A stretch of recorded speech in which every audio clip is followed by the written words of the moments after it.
3G networks are going to come. The bandwidth is going to grow. Let's create something that's a digital living room for people. And they liked our idea. I was 24, and they said, look, all right, we'll give you $10 million. Why don't you guys come and build this here? Wow. Now, on the other side, they took 92% of the company. What am I doing? Like, I gave up a job. First, I gave up a job in investment banking, which was paying an obscene amount of money. You join a company where you have options worth $1 million. You give that up, and you get funded by someone who's giving you $10 million, and then you lose that. And you're like, my God, I mean, what am I doing? But then you joined Interactive. A role which was very vague. It said, be a part of launching businesses. Okay, sounds interesting. And our job was to look at what we owned as IAC and see what else we could build. And so we had just bought TripAdvisor at that time. Wow. And so TripAdvisor, we bought for $125 million, and it was 7 people. I don't see myself as an investor. I really see ourselves as investing is the way we get the opportunity to play the game of building. How has that journey now transformed? Like over the last 11 or 12 years of being now a real fund manager, not what we would call managing a portfolio. I think at the end of the day, when you're out pitching a story, you're talking about the opportunity, the dream, the possibilities. And I think ultimately that's what we're all about. We're all about dreaming. We're all about dreaming for, hey, how could this happen? Where could we go with this? Isn't it going to be amazing that the future is going to look like? Then we talked about all the inefficiencies that exist. How can we create something out of that? And that's exciting.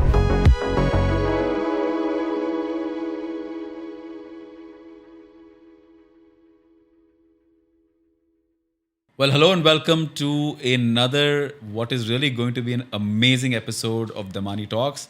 Today, we have someone with a very interesting background because, most of the people that we have interviewed on this show have usually been born in India. They've traveled the world and then they've come back to India and they're doing something very, very interesting. But what about people who were not born in India and actually chose India as their home? And today we've got a guest who's done it all. He's been a banker, he's been a founder, he's been a prolific investor. He's been involved in some of India's very early entrepreneurial journeys, some of the brands we all have seen on TV that we use in our daily lives. He's backed them all and he's seen it all, the good, bad, the ugly, and the awesome. So without further ado, I would love to welcome Sandeep of Lightbox Ventures onto our show. Sandeep, welcome. Thank you. Wow, that's quite the intro. Thank you. But because I think you've also had quite the background. I know that you weren't born in India. You were born in New Jersey, and you came to your first taste with India was at the age of 12. Yeah, I think my parents actually were initially intending on moving. My father was going to move to Manila, and my parents said, I think rather than moving to the Philippines, why don't my mother and I move to India? So I spent my 7th grade summer in Bangalore at Bishop Cotton's. Wow. And coming from an American school, an American system, going to an Indian system was night and day. I mean, suddenly uniform mattered. I had no uniforms in the past. You have to wear the black shoes on this day, the white shoes on this day, and I would get it all wrong. So it was just a very shocking system. And then my father ended up getting transferred to Delhi, and I ended up going to the American school there. And that was a great experience. I mean, absolutely. What was the work your father was doing? He was with AT&T. Oh, so, nice. And it's interesting. Like I think that. So he was a first-generation immigrant to the U.S. He went with $200 in his pocket and said, I want to try to make a life. And his entrepreneurial journey was really working through AT&T for 26 years and came back, set up AT&T's office in India, and then and really facilitated some fantastic opportunities for me. But I think just that, having been around that experience of somebody who said, look, I'm going to go with nothing and just believe in what I can do and created something, I think was just really inspiring for me. And it must have been a big shocker because obviously you think about Bangalore, it's probably about 30 years ago. Yeah. Well, it's a very different Bangalore than the way we see it today. Well, so first of all, I think the Bangalore that I went to then, I've been going back every summer as a kid and spend time with the grandparents and do all that. But then to go there and live there, first, the biggest challenge was the difference in culture of the school. And my kids go to Cathedral today in Bombay, and they've grown up. Oh, you are? Yeah. Okay, so and they've loved it. And actually, it's when we had the kids, we had this discussion around Cathedral or American school. Their mother went to Cathedral, I went to the American school. And I sat back and I looked at it and I said, look, if they go to the American school, they'll have probably a very liberal education. I'll have to be the disciplinary. If you go to Cathedral, they'll have a very disciplined education. I get to be the fun parent. Yeah. And I think in general, that's worked out well. And I think they've adjusted well too. But for me, at that age, going to Bangalore and going to that school didn't work. But Delhi and the American school worked really well for me. And I would say the first year, my biggest adjustment was, and this is back in the 80s, no McDonald's and no MTV. And I think that was the biggest shock. But then once you get past that, you realize, my God, you have so much flexibility and freedom growing up in India. We grew up, I was in New Jersey, you're in the suburb, there was no Uber, none of that kind of stuff back then. So you're leashed to your parents to be able to take you anywhere. You're in Delhi, there's a car, there's a taxi, there's a city, you can get around anywhere you want. So it was a very good experience overall. And then you moved back to the US to study. Yeah, I mean, so I'll tell you another point there. My father had said, listen, if you are, so if you're going to go to college and you could get into college in India, in IIT, through the foreign quota. He had done some research on this and said, it's a great school, you can go here, why do you want to go to America? He said, if you really want to go, then you have to get into one of the top schools there. And, my older son is going to college now, and the amount I've been involved, and his mother's been involved in his process to get into college, that was not at all the case back then. Yeah. And whether it was, I'm sure for you as well, I mean, I don't think my parents had really no clue what I was doing. And the process was a lot easier. Yeah. And I think, so therefore, I applied, I did get into Penn, and so I went to college and I went back to the US. So, and then you spent some time working as well, because you had a stint in investment banking for a bit.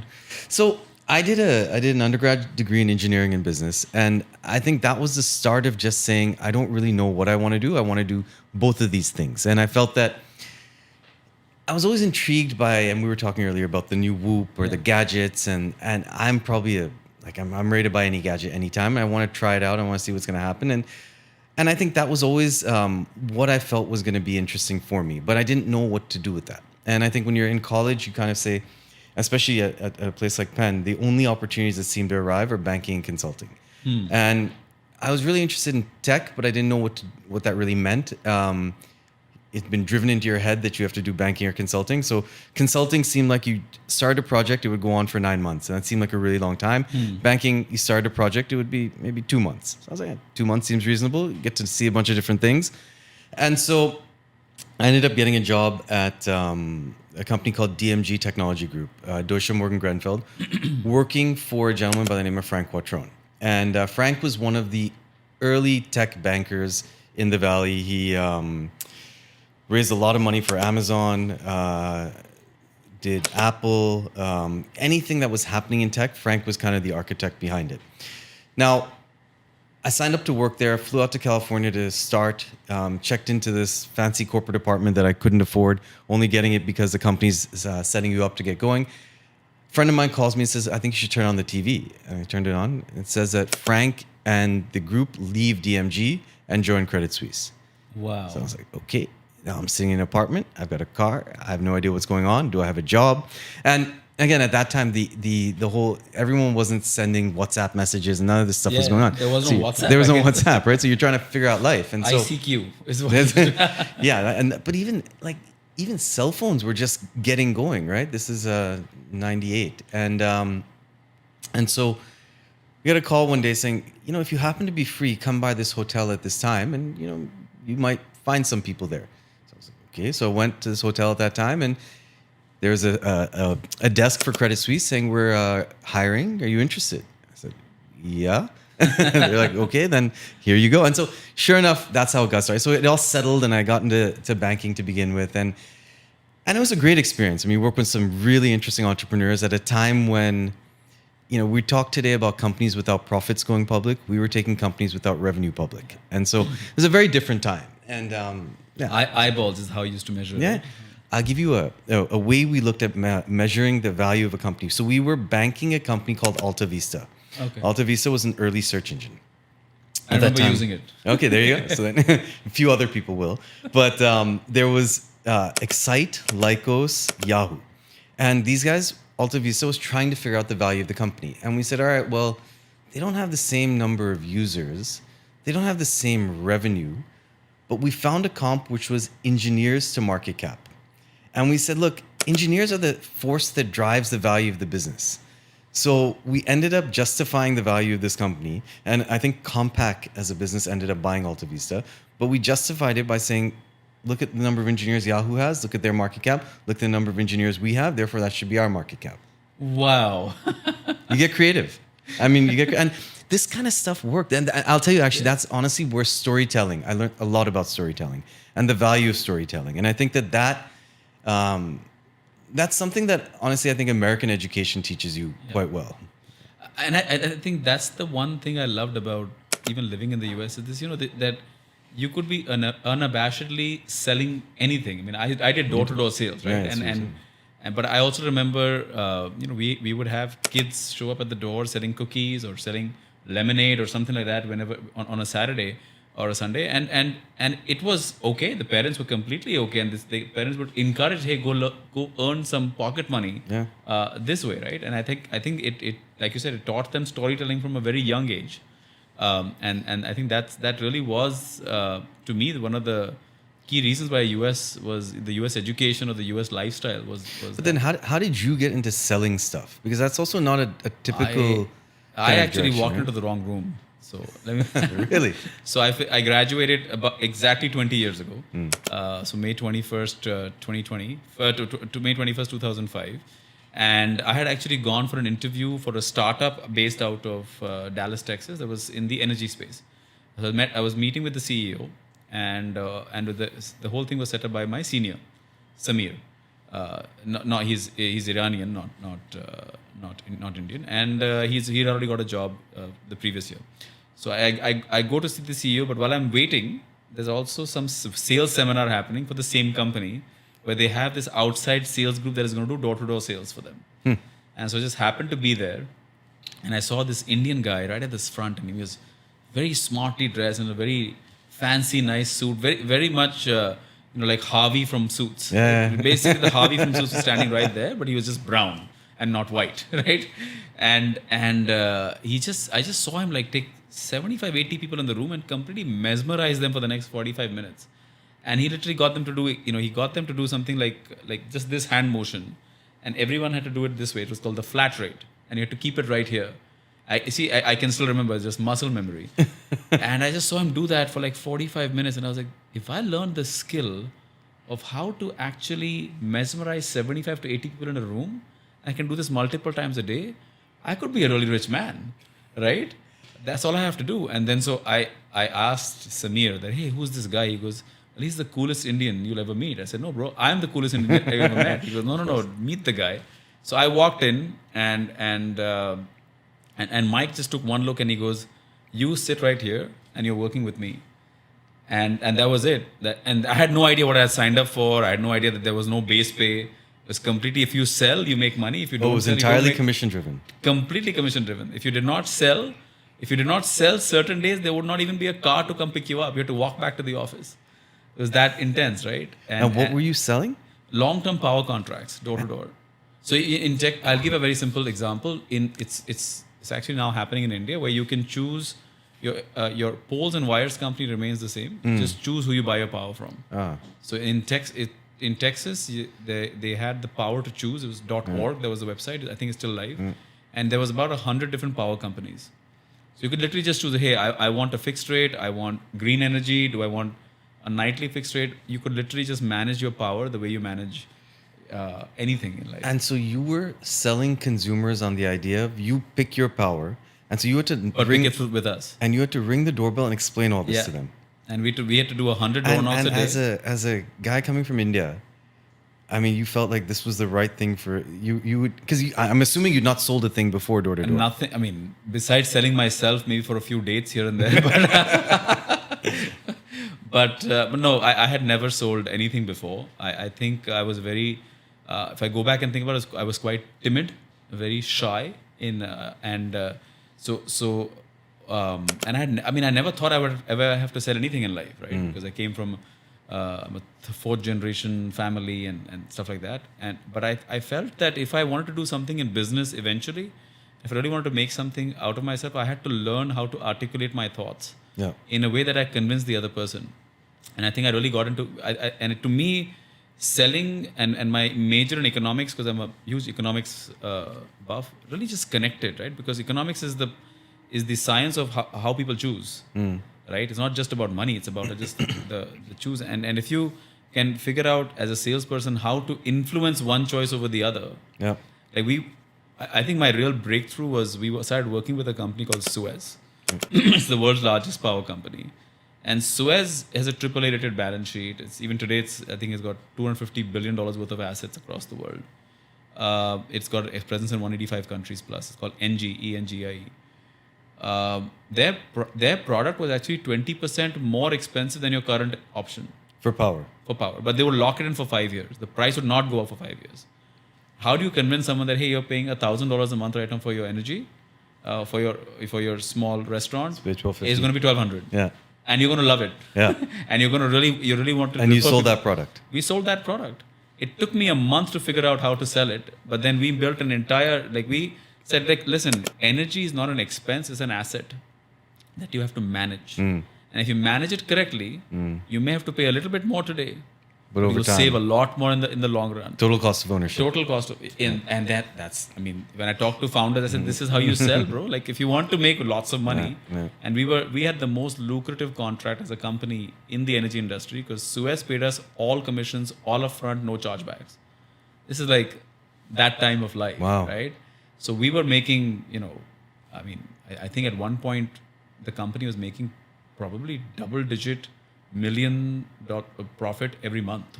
We have 500 sales agents, 100 people that were doing operations, 15 This is offices. like crypto.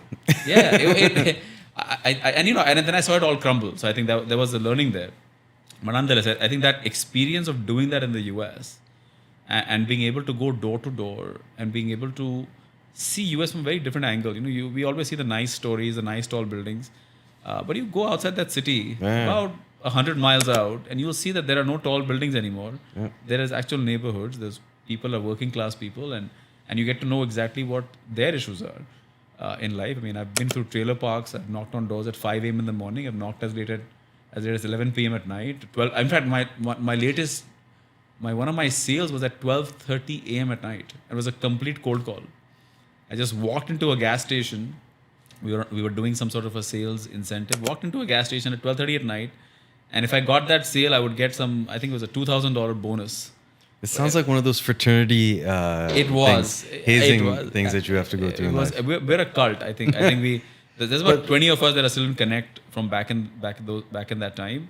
And whenever we meet, I think the level of respect we have for each other, because we used to recruit 50,000 people used to apply for a job in a year. 5,000 would hit the field, and we would have 50 people at the end of the year. The attrition rate was insane. Because it's not an easy job. Getting yelled at, chased out of houses. I've had dogs run up behind me. I've had, in Texas you don't have mosquitoes, you have mosquitoes. They're big, they're massive, right? Once I've had a knife pulled out on me, but it was I really was in the wrong neighborhood. But but overall it's a great experience. That makes India look easy. I think after it definitely tones you down. That why when people say US is itna acha hai, I say US acha hai, but please let's not kid ourselves. There is also a really not so good part of it's like if you go to Malabar Hills and say India, that is India. Yeah. Well, I don't think Malabar Hills is India, right? There's a whole India that lives outside of Malabar Hill. But nonetheless, let's come back to your story. But you also became an entrepreneur at the same time. I think you've spoken about that you had a digital music startup at the age of 24, and you ran that for 18 months.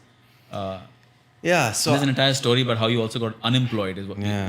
So it was. I think when you're in the Valley in the late 90s.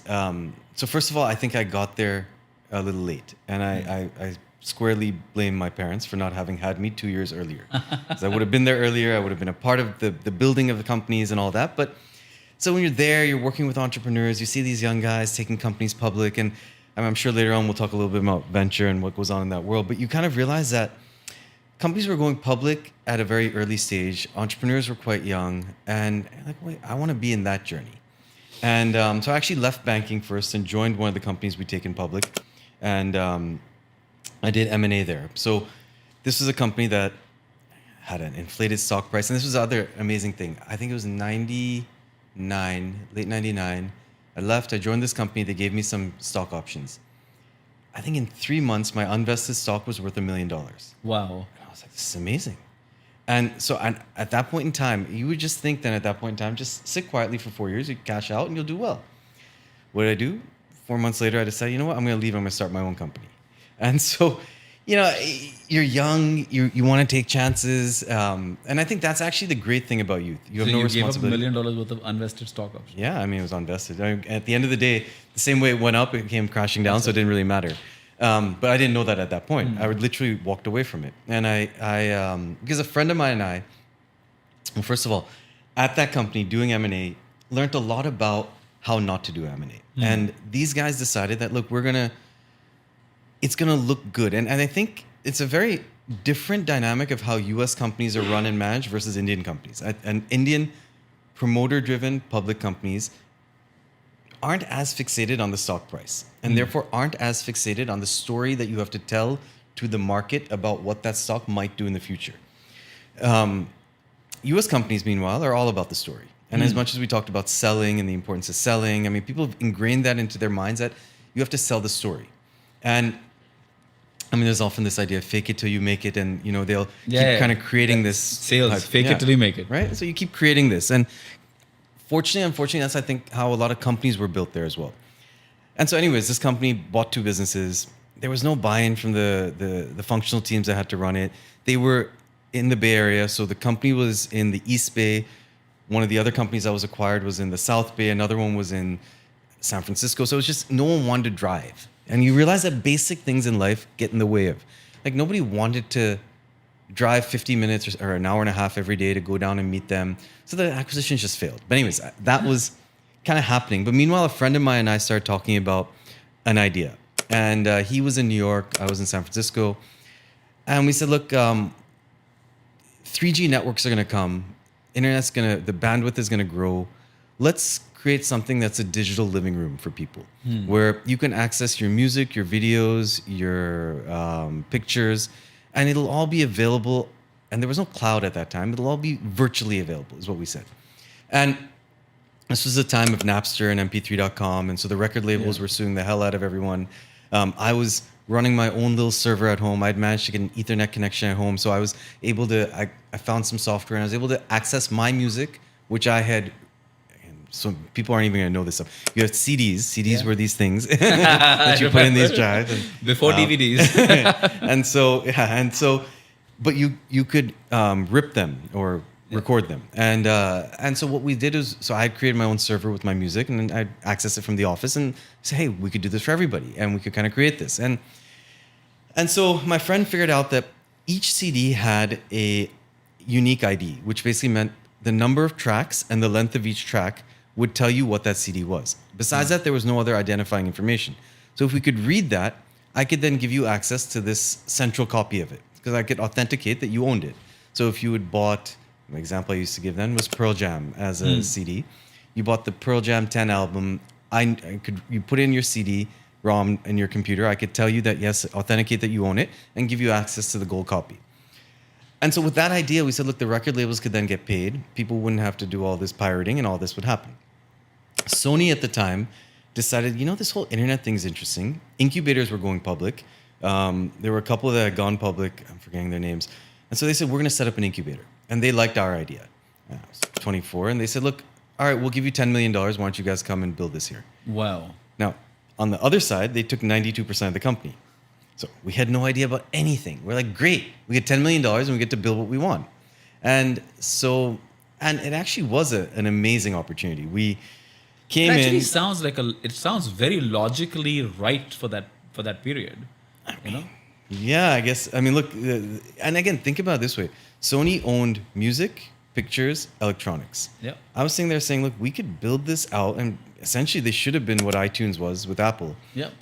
And again, at 24, suddenly we're having meetings with, I mean, the CEO of Sony US.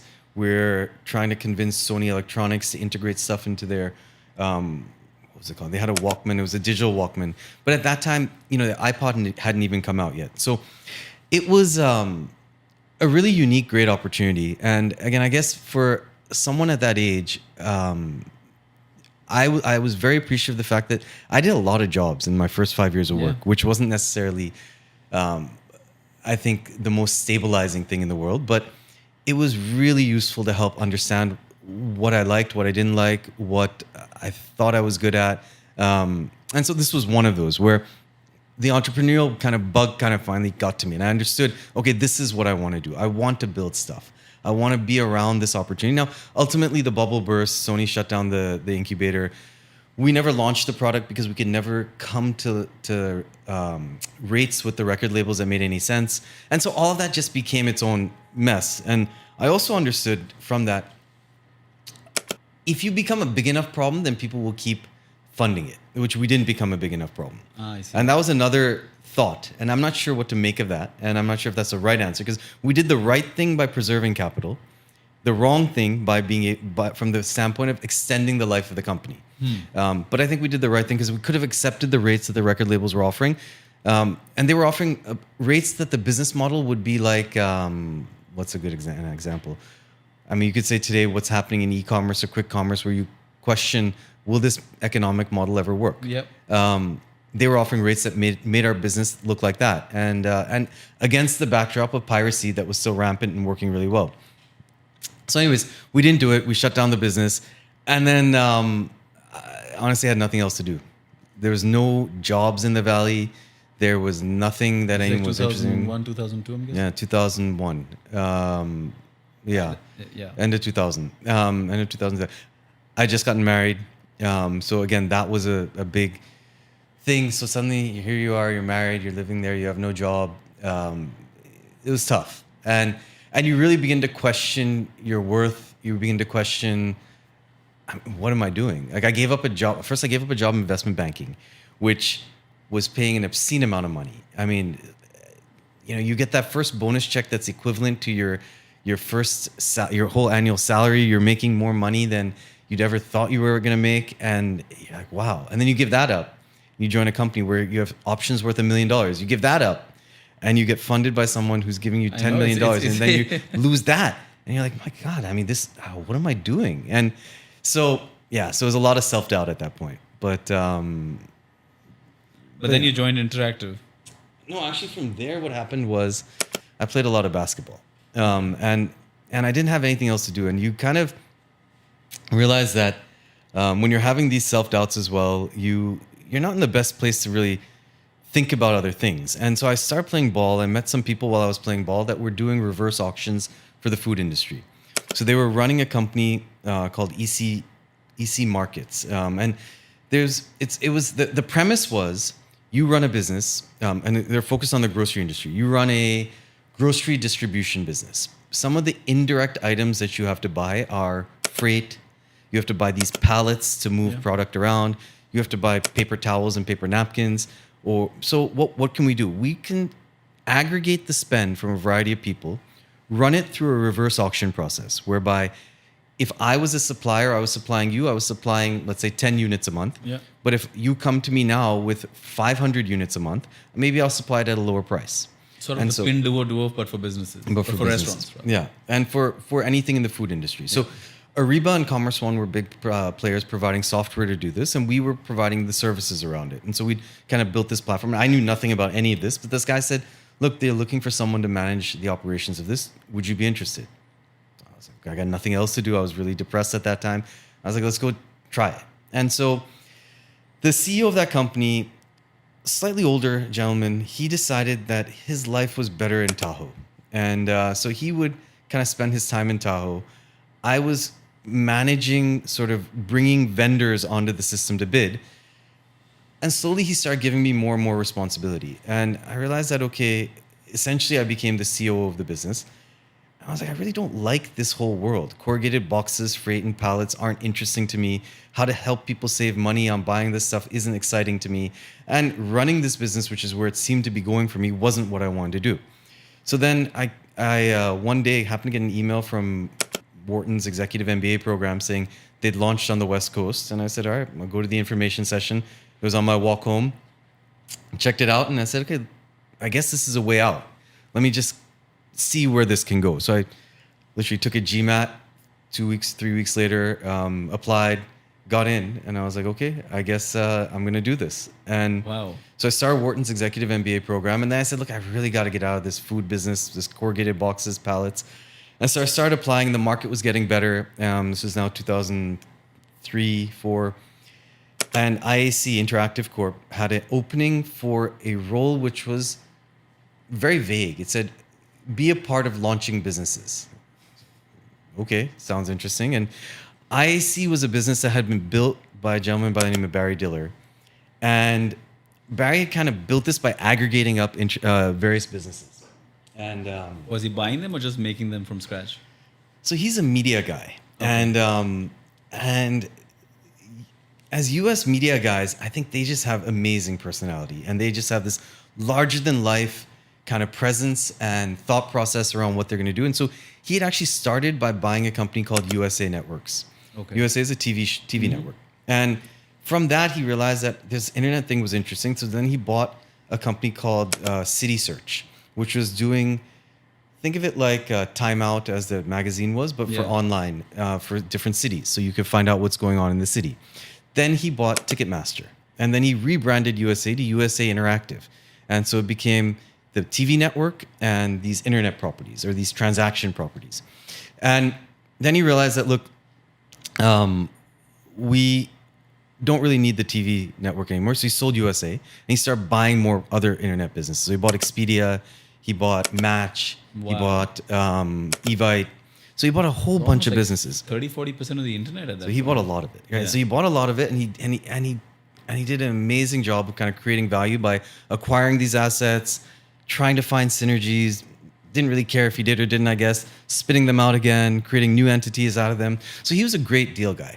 And the guy that did his deals was this gentleman by the name of Dan Marriott. So Dan, I think, was just tired of buying companies and decided that he wanted to build something. So he told Barry that, listen, I'm leaving unless you kind of let me create this area where I can build stuff. And so he said, okay, let's do it. And so then Dan hired a bunch of us. And our job was to look at what we owned as IAC and see what else we could build. And so we had just bought TripAdvisor at that time. Wow. And so TripAdvisor, we bought for $125 million, and it was 7 people. And if I give you the story of how TripAdvisor started, that's a whole nother story. But we said, look, if they could do that, we should be able to advise or other things. And so then we got into retail. I mean, so the start of TripAdvisor, which I think is actually, for what it is today, for where it began, they had to build a repository of reviews. Now, when you're going to launch a review site and you don't have reviews, what do you do? So And they were user-generated reviews, right? they just created reviews. Oh, wow. They just said, the system needs reviews. So they just stuck stuff in there to jumpstart it. And I'm granted now real people do it, but Yeah. it was amazing. That was their hack. They were like, and that's the other thing you realize as an entrepreneur, I think you often feel like you have to act like the mature business that you think you're going to be.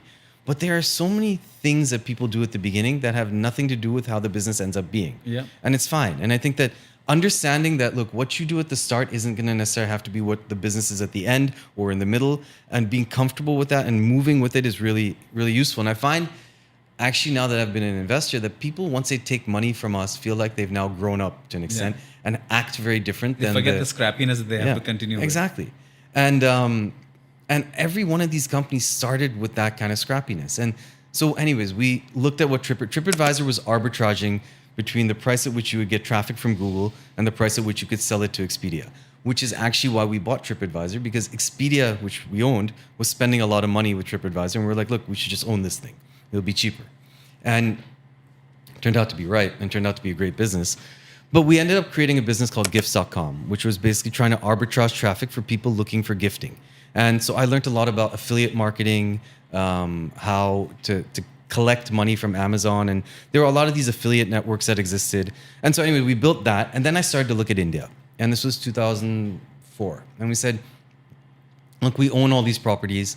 And at somewhere in the back of my head, we wanted to come back to India. And at some point, we said, look, What did IAC stand for, by the way? Interactive Corp. Interactive Corp. Okay. Yeah. So we, I wanted to be back in India, and we said, and I think we wanted to start a family in India, but I didn't have anything to do in India, and I think I felt sort of like I told you earlier, I was late getting to the party in the US.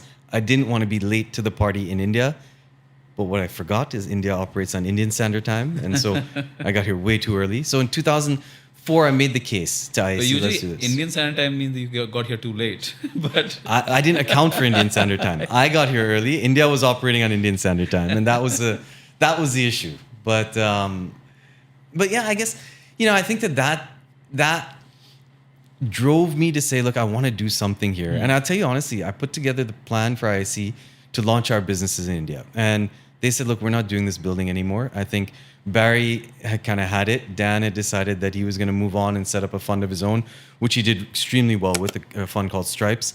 And I was kind of stuck saying, okay, I got to find out what to do now. Because again, you had already made it to India by that time. No, I hadn't. I was looking at what to do. I was about to graduate from the MBA program. Acha. And I'd made this pitch to IAC, and they said no. Then I started talking to some people, and I said, look, this kind of looks like a fund. Because it had said, we can build this online travel business, we can build this classified business, we can build this online, this TV shopping business, all assets that we owned. They're like, look, it looks like a fund. Why don't you talk to some people that would be interested in funds? So through a bunch of random introductions, I got connected to Ram Shriram. Ram was one of the early investors in Google and on the board of Google. He had sold a company called Junglee to Amazon, and he was one of the early people at Netscape. So he'd seen the internet grow up, and so someone said, you should talk to him. And I mean, for good fortune, Ram was like very open to the conversation. So we had a discussion, and you talk about how, you would expect to be prepared for your moments in life where you're going to have these pitches.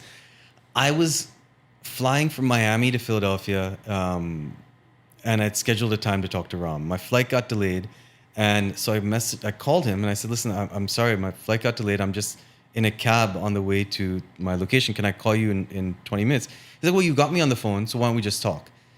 So I'm making this pitch for this fund idea to this guy who's just one of the visionaries around the internet in the Valley, and I'm literally sitting outside on the street because the cab arrived at where I needed to, and I didn't want to get off the phone, didn't want to lose the signal. And so, you go through all these, and you imagine yourself thinking that one of these biggest pitches is going to be, you're going to be well prepared, you're going to be sitting in the room, you're going to be this, and it's just never that. I mean, you said you got your job by just walking into the wrong room. Yeah. I mean, that is life, right? And I think once you start to understand and appreciate that that's actually what's going to happen, the best laid plans that you have are irrelevant. So anyways. No, I mean, this is such an amazing story, because I think I'm so glad we're doing this conversation in the May of the year, because this is the time when most people are graduating, right?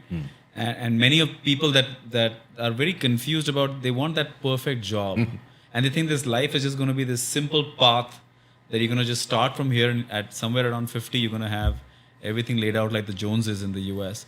But it's never going to be. And I'm enjoying this conversation because it's going to be like what you're just saying. It's just going to be a bunch. It's just going to feel like you're one of those toy cars going from, hitting one wall, going to the other wall, and then hitting it back. But you have to just remember, just keep moving forward, right? Like once you get stuck in one place, that's where the problem starts. Yeah, and I think once you get bogged down with the concern that, oh my God, it didn't work the way you thought. Or my image, what happens to my image, right? That is just the killer bit, right? Like, I mean, you must have had to swallow so much pride to knock on a door and get rejected so much, shorts. right? Can you imagine? I'm a college graduate with a double degree, economics and business administration. My dad is like, my dad would shudder to explain to his friends what his son was doing. Right? It's like, I have a son that does door-to-door sales. He wears shorts and he goes to work at 11 o'clock. He comes back at 11 p.m. and he's sweating the entire day, and he's walking around with a binder. I mean, I tell people that I have no feeling in this knuckle at all. I can knock on anything. because I've knocked on so many doors that I literally have no feeling in this knuckle, and it's unbelievable. But it was such a dirty job to do. But I think my life would have been very different if I had taken the job at Stream Energy and not been a door-to-door sales guy for Stream Energy, because it would have just been two completely different paths. But and I think it gave you the opportunity, I guess, to be okay with being different. Yeah. And I think actually from different comes the opportunity to do unique things. And that's like being comfortable with the idea of not following the path that's laid out. Like, I think that entrepreneurs in general are crazy. I think as investors and entrepreneurs, we're pretty crazy as well. Yeah. True. So the minute and you the fact that realize we that- get convince other people to To invest in our craziness. Yeah. And I mean, but the minute you accept that, and I think that these early experiences where you are not following the scripted path, or you're willing to take a chance at failing in a certain way, really allows you to, and especially if you think at some point in life you want to be an entrepreneur, you want to do something different. I think doing that early in life is really valuable, and learning that emotion, because it's an emotion. And I think feeling that. And I think in many ways when you were talking about, you had failures, right? Maybe not failures in the sense that, hey, things shut down, but failures like, hey, I made a decision and it was wrong, and the way you I have articulate failures that shut down as well. yeah. But the point being that you get so comfortable with failure Yeah. that you're willing to experiment more. Yeah. Like, you know what? If everything goes, if it doesn't work out, hey, guess what? I'll try one more time. And I think. But actually, that's also when you fund a company, what you realize is that comfort with failure reduces. So for them, before they raise money, and often we're very early investors in businesses, as are you, I believe, and so those guys have been fine taking any risk in the world. Suddenly they got money, and like I said earlier, they feel like they've grown up. They also become less willing to move quickly, take that chance, make that shift, and that's unfortunate. And I think thinking about how to, and I haven't found the right answer to this yet. How do you preserve that? How do you ensure that? And I think I think that's what we're both trying to solve at the moment, right? I think in our own ways. But because when you came back to India, I think you joined Sherpalo initially, right, to set up Sherpalo India Ventures. That's what you set up, and this is like 2005. I mean, we didn't even know what a term sheet was. Forget about like. 2005 was a very interesting time to be investing in venture in India. And you were knocking on doors there, right? Yeah, I just started knocking on doors. Yeah. In fact, a month from now, 20 years ago, is when I knocked on my first door. But what was that experience like? Because I'm sure when you came down here, there was, you heard about the ICICIs of the world having some sort of funds, and mostly private equity was the key word. But you truly were talking about VC at the time. Yeah. So I pitched Ram on the idea of a fund for India, and not even a fund. I pitched Ram on the idea of let's go build these businesses, and he was like, "Look, it sounds interesting. I don't know." And I connected him with Sanjeev at InfoEdge. I connected him with Vishal at India Games. I connected him with the founders of Cleartrip, and they all kind of told their stories, and I think he started to get intrigued by it. And you hadn't funded any of these companies? I hadn't funded any of them. I didn't have money. I had nothing in my life, right?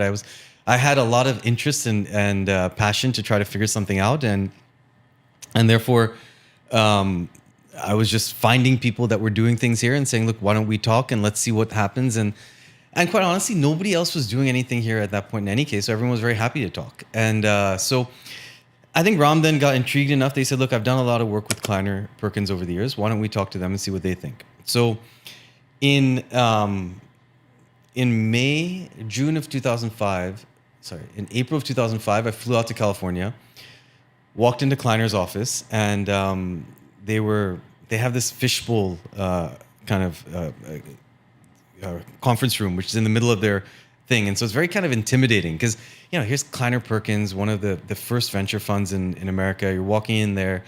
And again, I was not a venture fanboy, so to speak. So I didn't know much about all this stuff, except I knew who a lot of these names were. And I was like, okay, wow. And so you go in there and you make a pitch about India, and I'm standing in front, there's a John Doerr and, all the guys that have been investing and creating all these businesses listening to you. And then I was like, okay.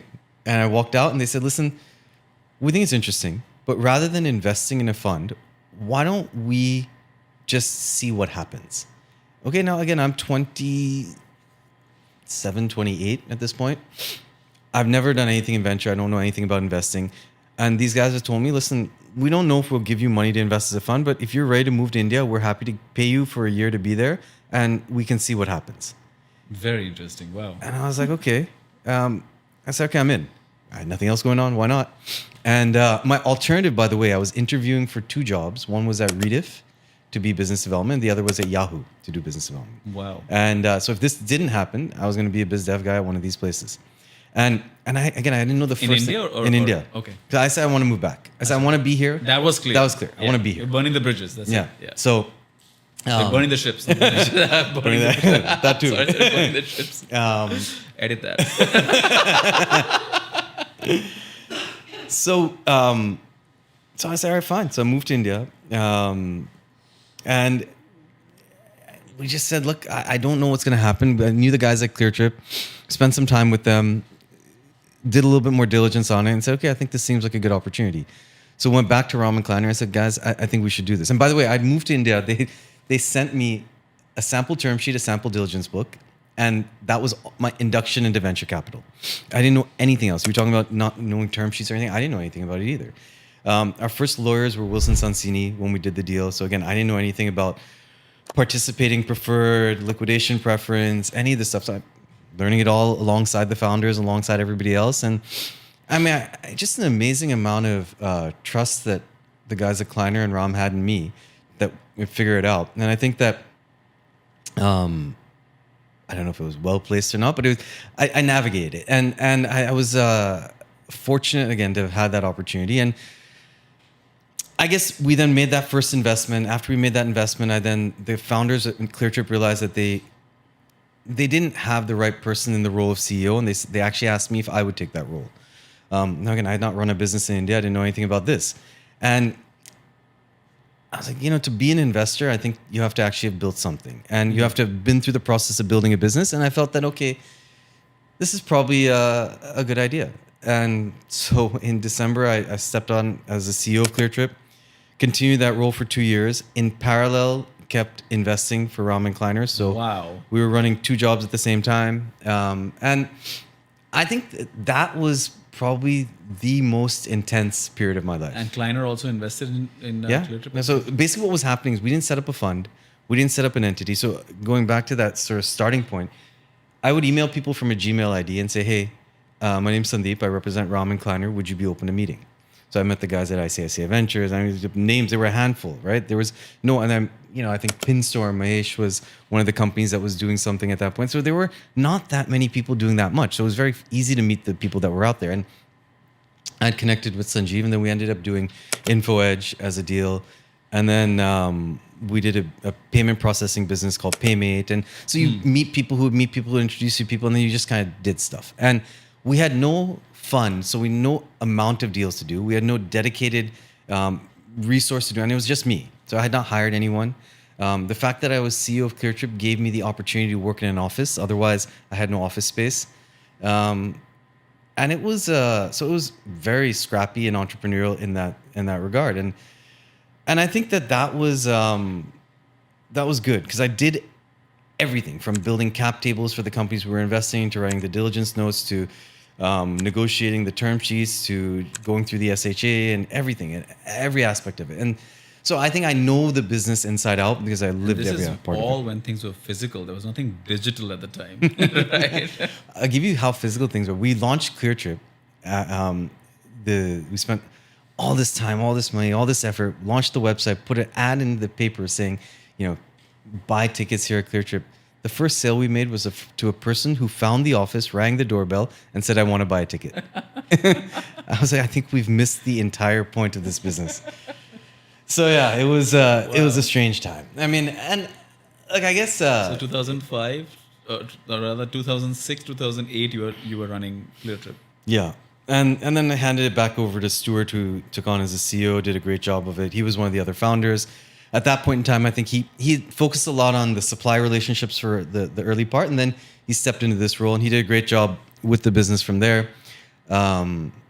But it was very important to have gone through the experience of building a business to then be able to speak to people about it. And I would say that even for me today, the reason why we run a very small portfolio, concentrated portfolio, is I believe the only way I will stay relevant to founders going forward is if I continue to be at that depth of understanding as to what's going on in how to build businesses today. What was relevant for 2005-6 is very different than what's relevant today as we look at businesses. Yeah, and so very true.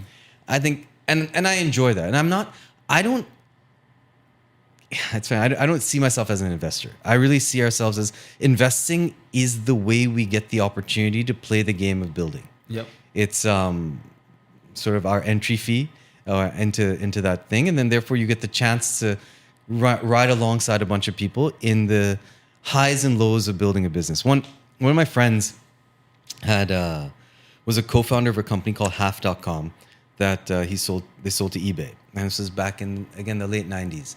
Did very well off that deal, and quite honestly, he was chilling, having a good time, and then he went ahead and again started a company actually in India. Funny enough, he started a company called Zoom In, which was a photo printing business. Yep. And we actually funded it as Sherpalo. And so I asked him once, I said, why are you going through this headache? And his comment to me was, look, the highs you get in the entrepreneurial journey cannot be replicated in anything else. He's like, it's because of the lows you live through in the entrepreneurial journey, which you can't get anywhere else either.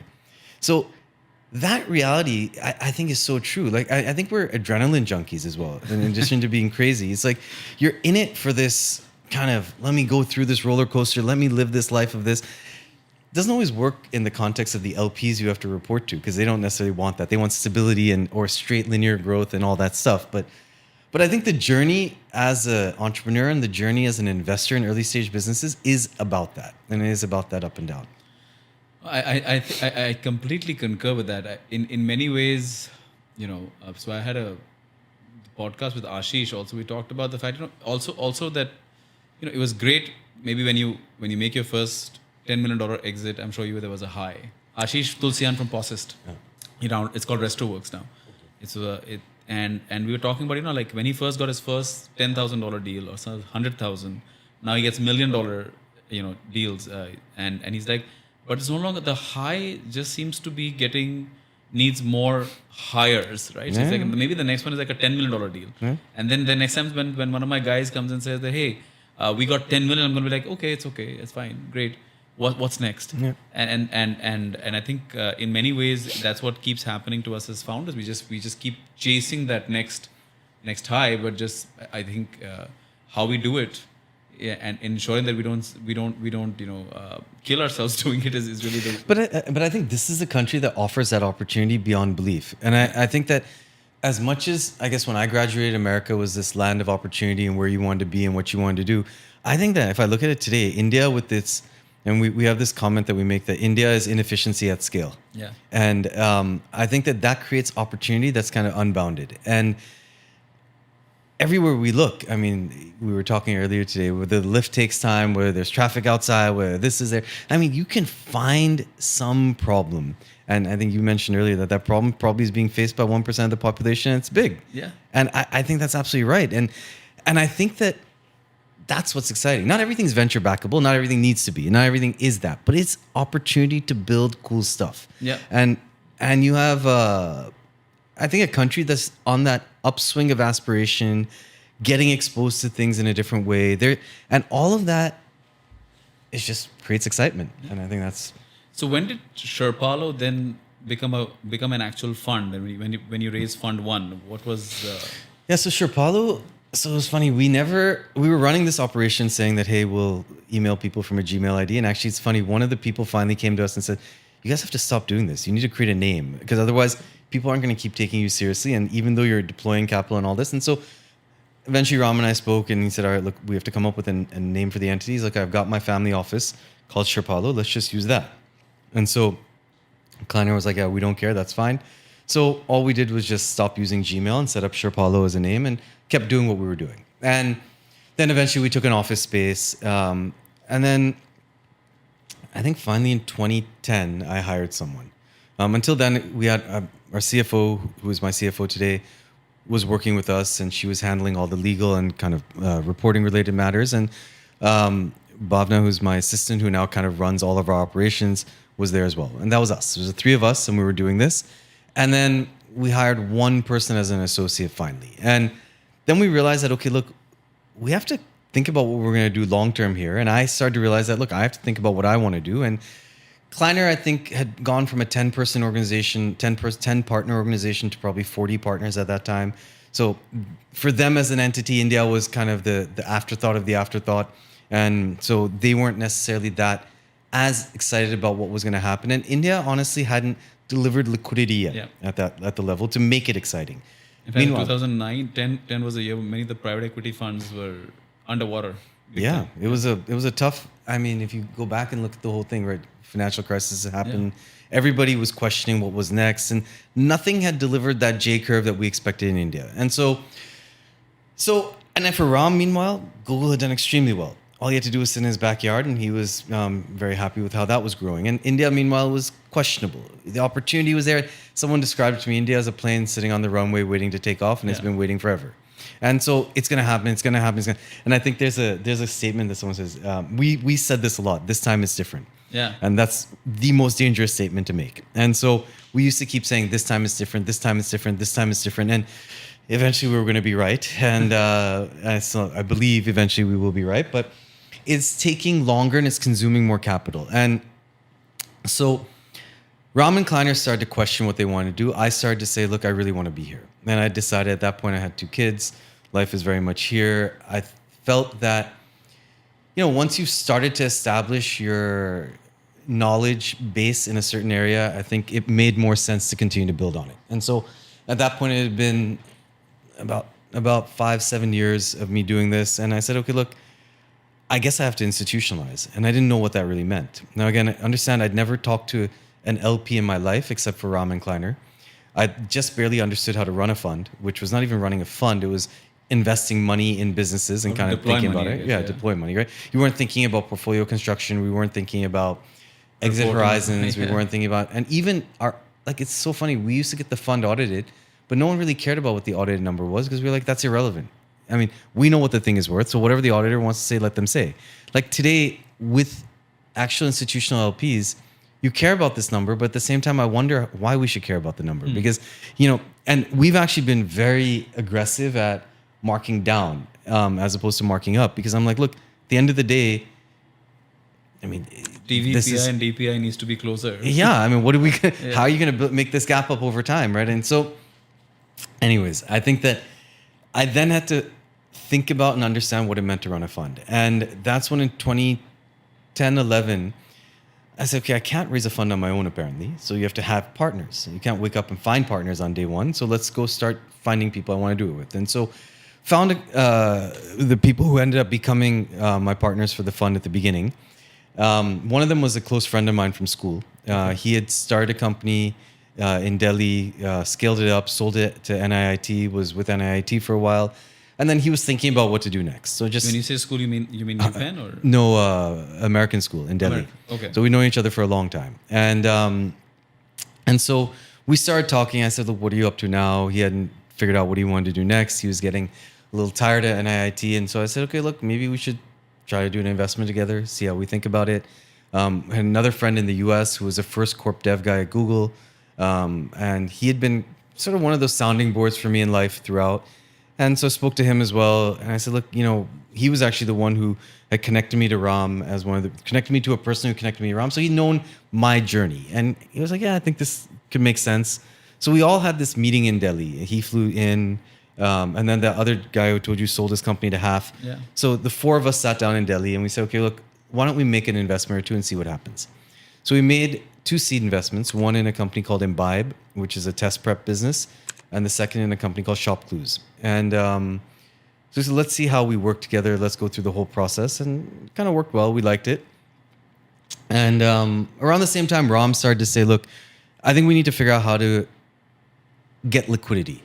And that meant that he wanted to sell a part of his thing. And I said, okay, well, and again, this is another complicated story. So I went to Singapore because I was on the board of InMobi. And while I was there, I met the guys at Temasek. And Temasek kept saying, we want to write $50 million checks. So I said, look, why don't you guys just write a check across our portfolio? They're like, actually, there are funds that do that. There are funds that do secondaries. I was like, really? So then he connected me with Sunil at Adam Street. And so I talked to Sunil at Adam Street. And I said, look, you guys write checks across funds? Like, yeah, we have a whole secondary practice. I was like, so what's secondaries? So he connected me to this guy in London, Wow. Penal. So I was like, oh. And then from there, I got connected to HarborVest. And this is, again, 2011, 12. At that time, there was one venture secondary deal that had been done globally, and it had been done by HarborVest. Venture was not a secondary product. And so the guy at HarborVest said, look, I think this is interesting. So suddenly I found myself going to Hong Kong every 6 weeks and meeting them, talking to them about this.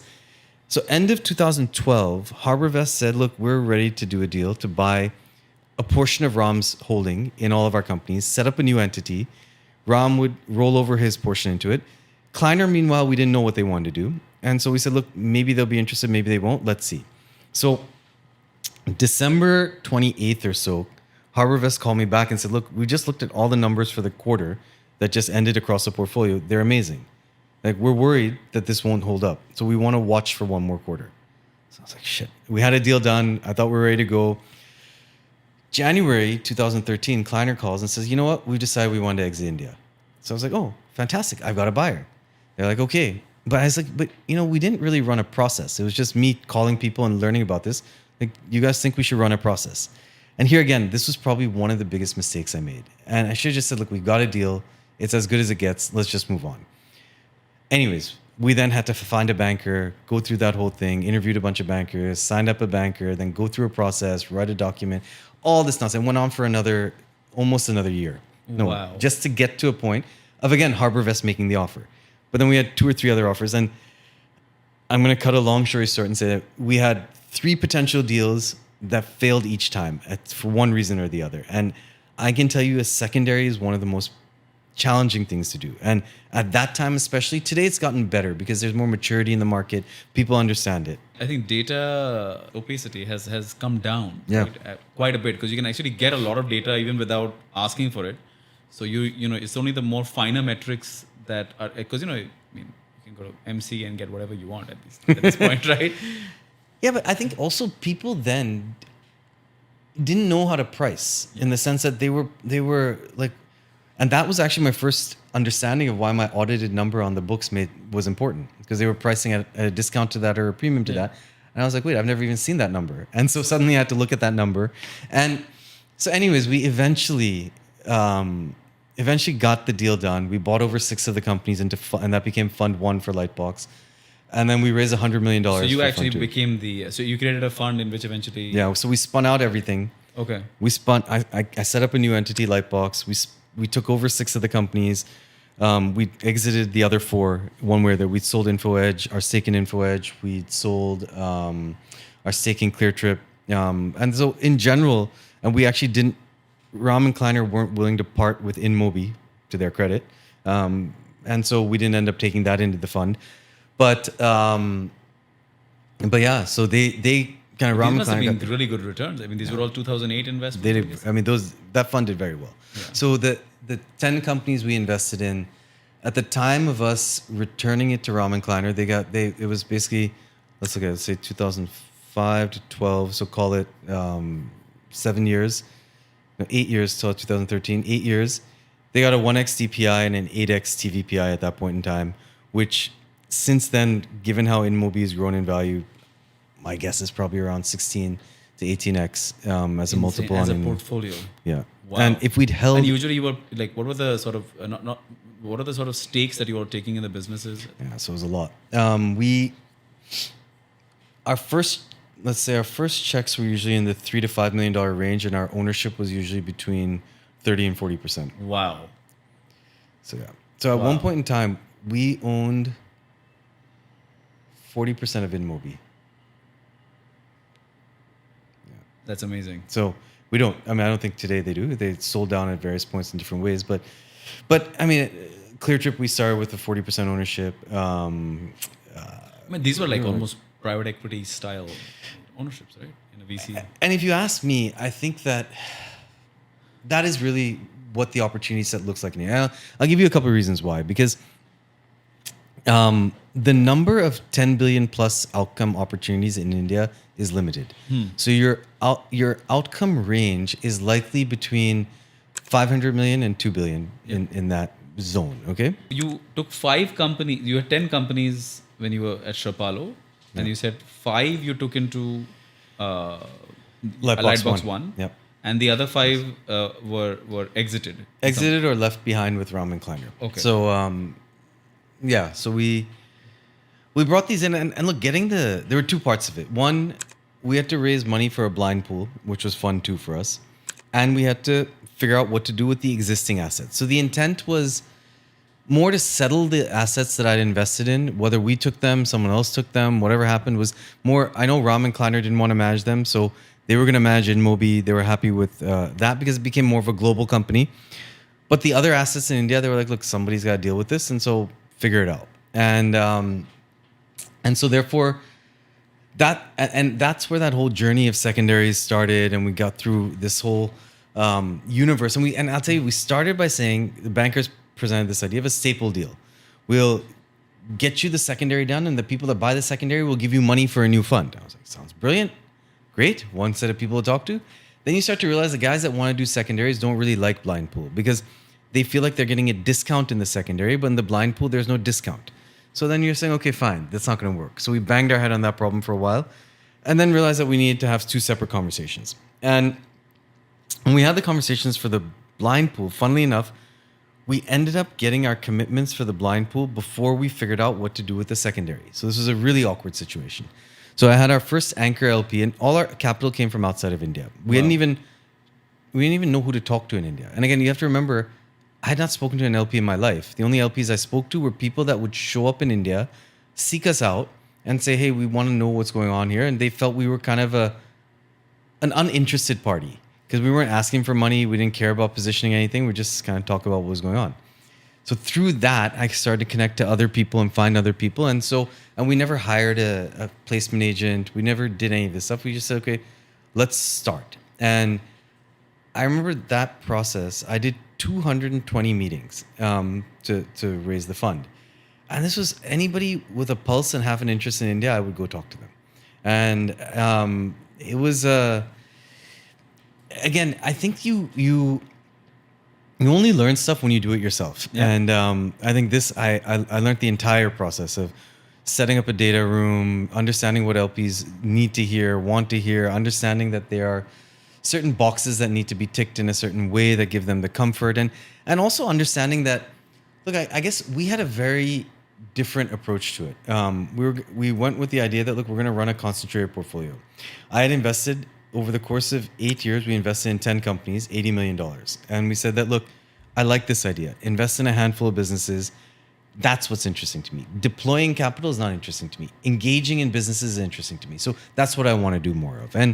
But venture as a strategy tends to be one that is more driven off of the idea of investing in a lot of businesses, and you don't know which ones will succeed, but double down when you see traction. And that's kind of how the model's been built.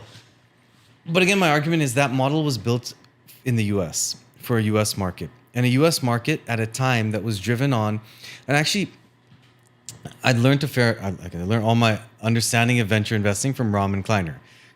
John Doerr used to make a presentation where he would talk about there are 4 risks in venture capital: technology risk, business model risk, team risk, and market risk. And his argument was, we're taking technology risk, we're not taking market risk. We know the market exists. Are you building a better mousetrap for the market? And therefore, that's what they were looking for.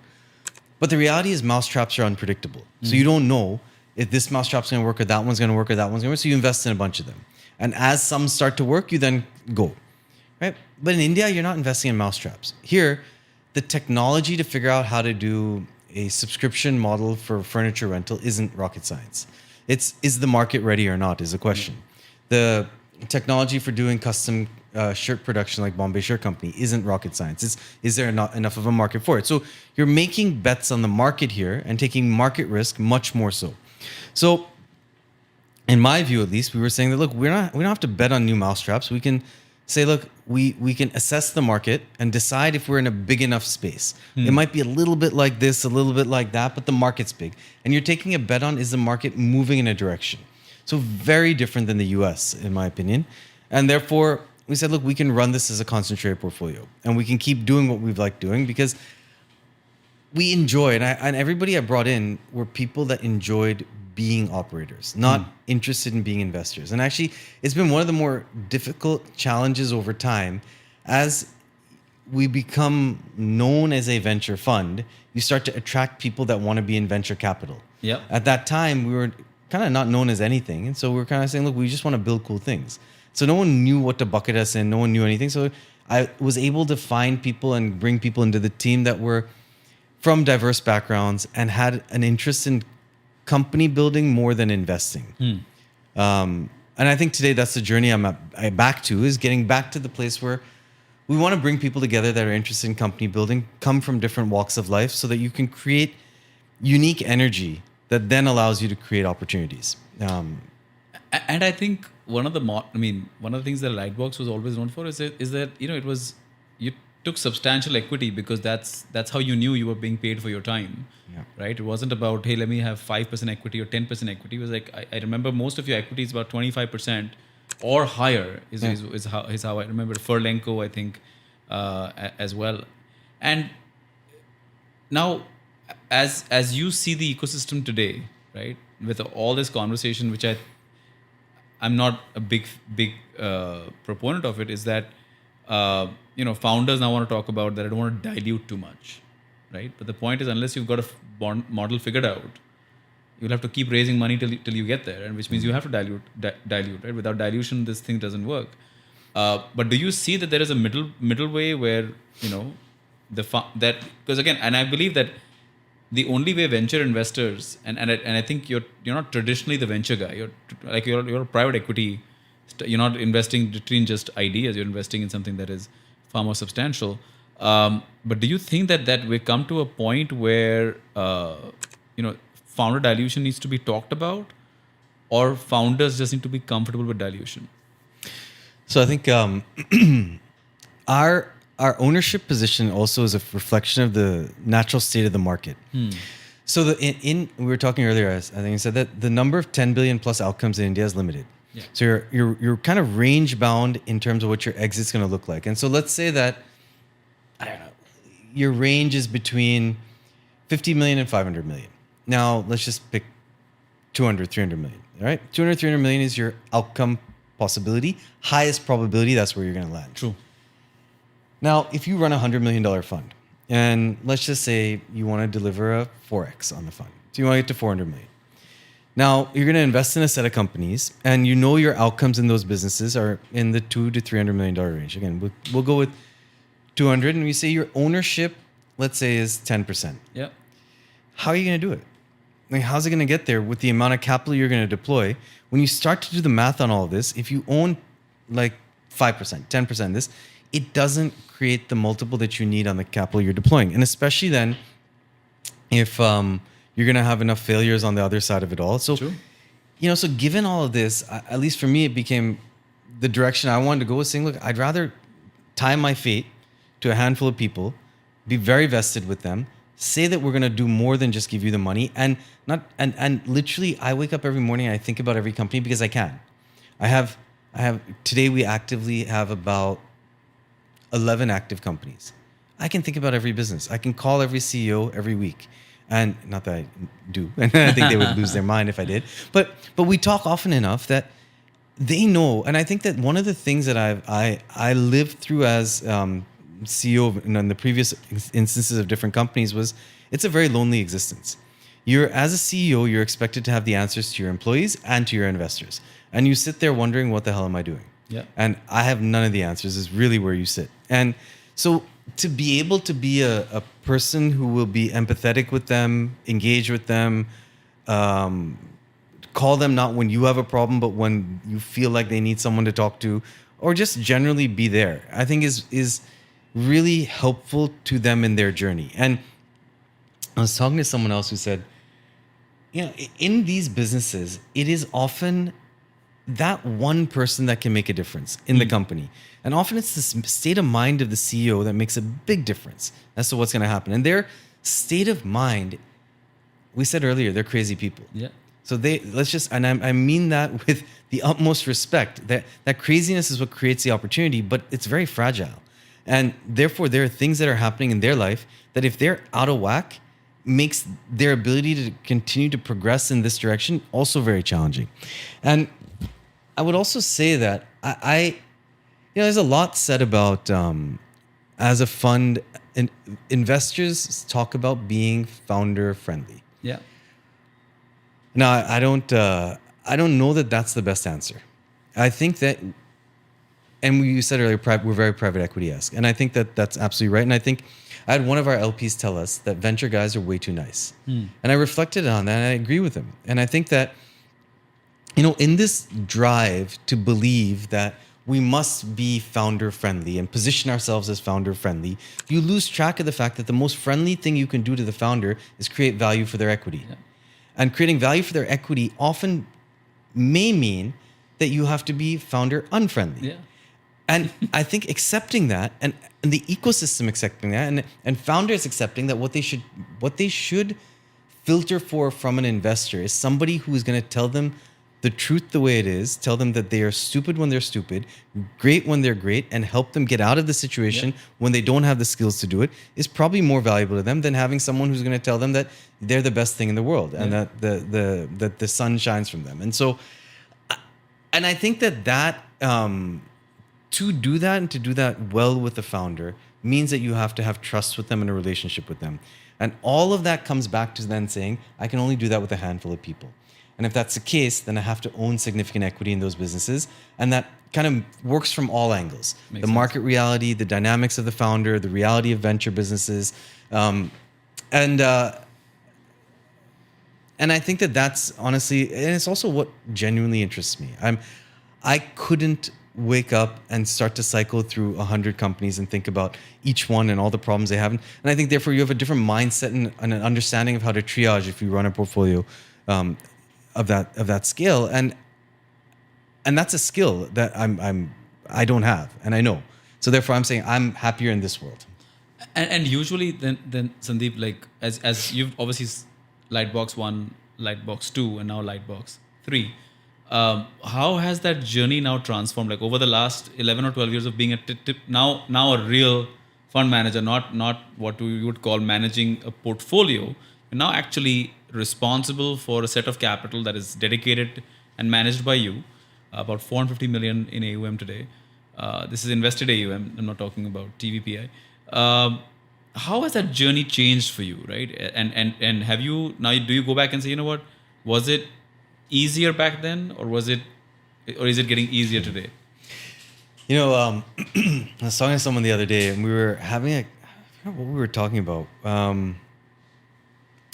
I was talking to someone who was telling me about his son, and his son was a public market investor, and he was saying that he lived through some challenging experiences, and that then changed his perspective on the market. And I was just commenting to him that I think that the longer you spend in an industry, the more, and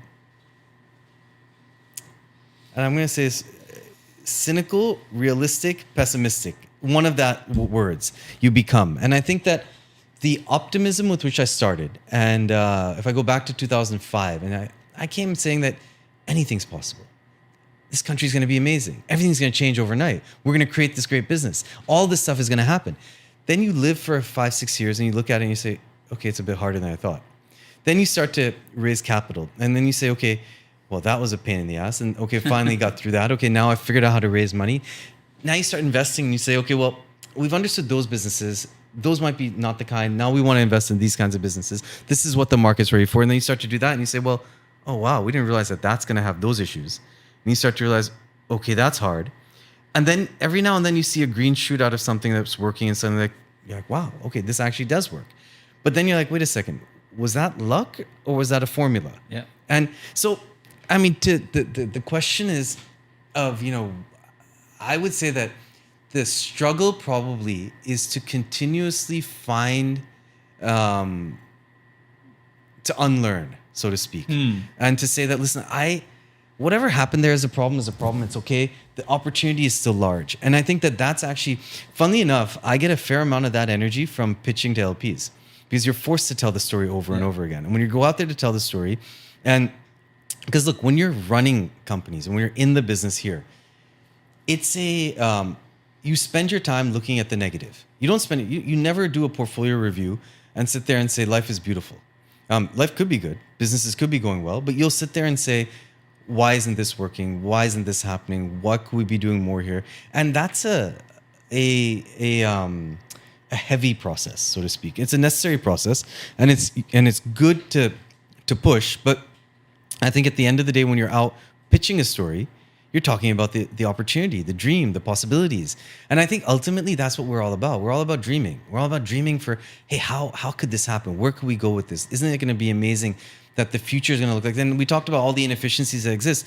How can we create something out of that? And that's exciting. And I think that's what, so coming after going through all this for all these years, there are days in the journey where you're back at the bottom saying, God, this market sucks.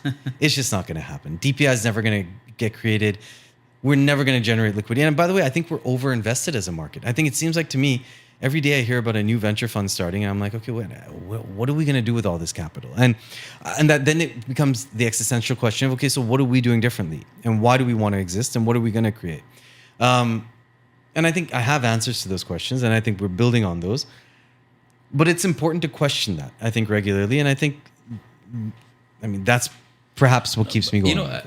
I think what you're getting at, and I think maybe because coming from the capital markets, I've just seen this happen as a cycle. Like something starts working, and then immediately you'll have a lot of people that will want to copy the same thing. And I'm sure you see this even in markets, right? If you have a great venture like a Bombay Shirts company, a lot of people will try to copy that very quickly, right? But then eventually it's the person who really had the longer term institutional vision, or that to build something and will stick in the fight. Those are the ones that really last. I think the same thing happens in capital markets, because we come from a family that did a lot of these arbitrage opportunities, or what you call hedge fund opportunities.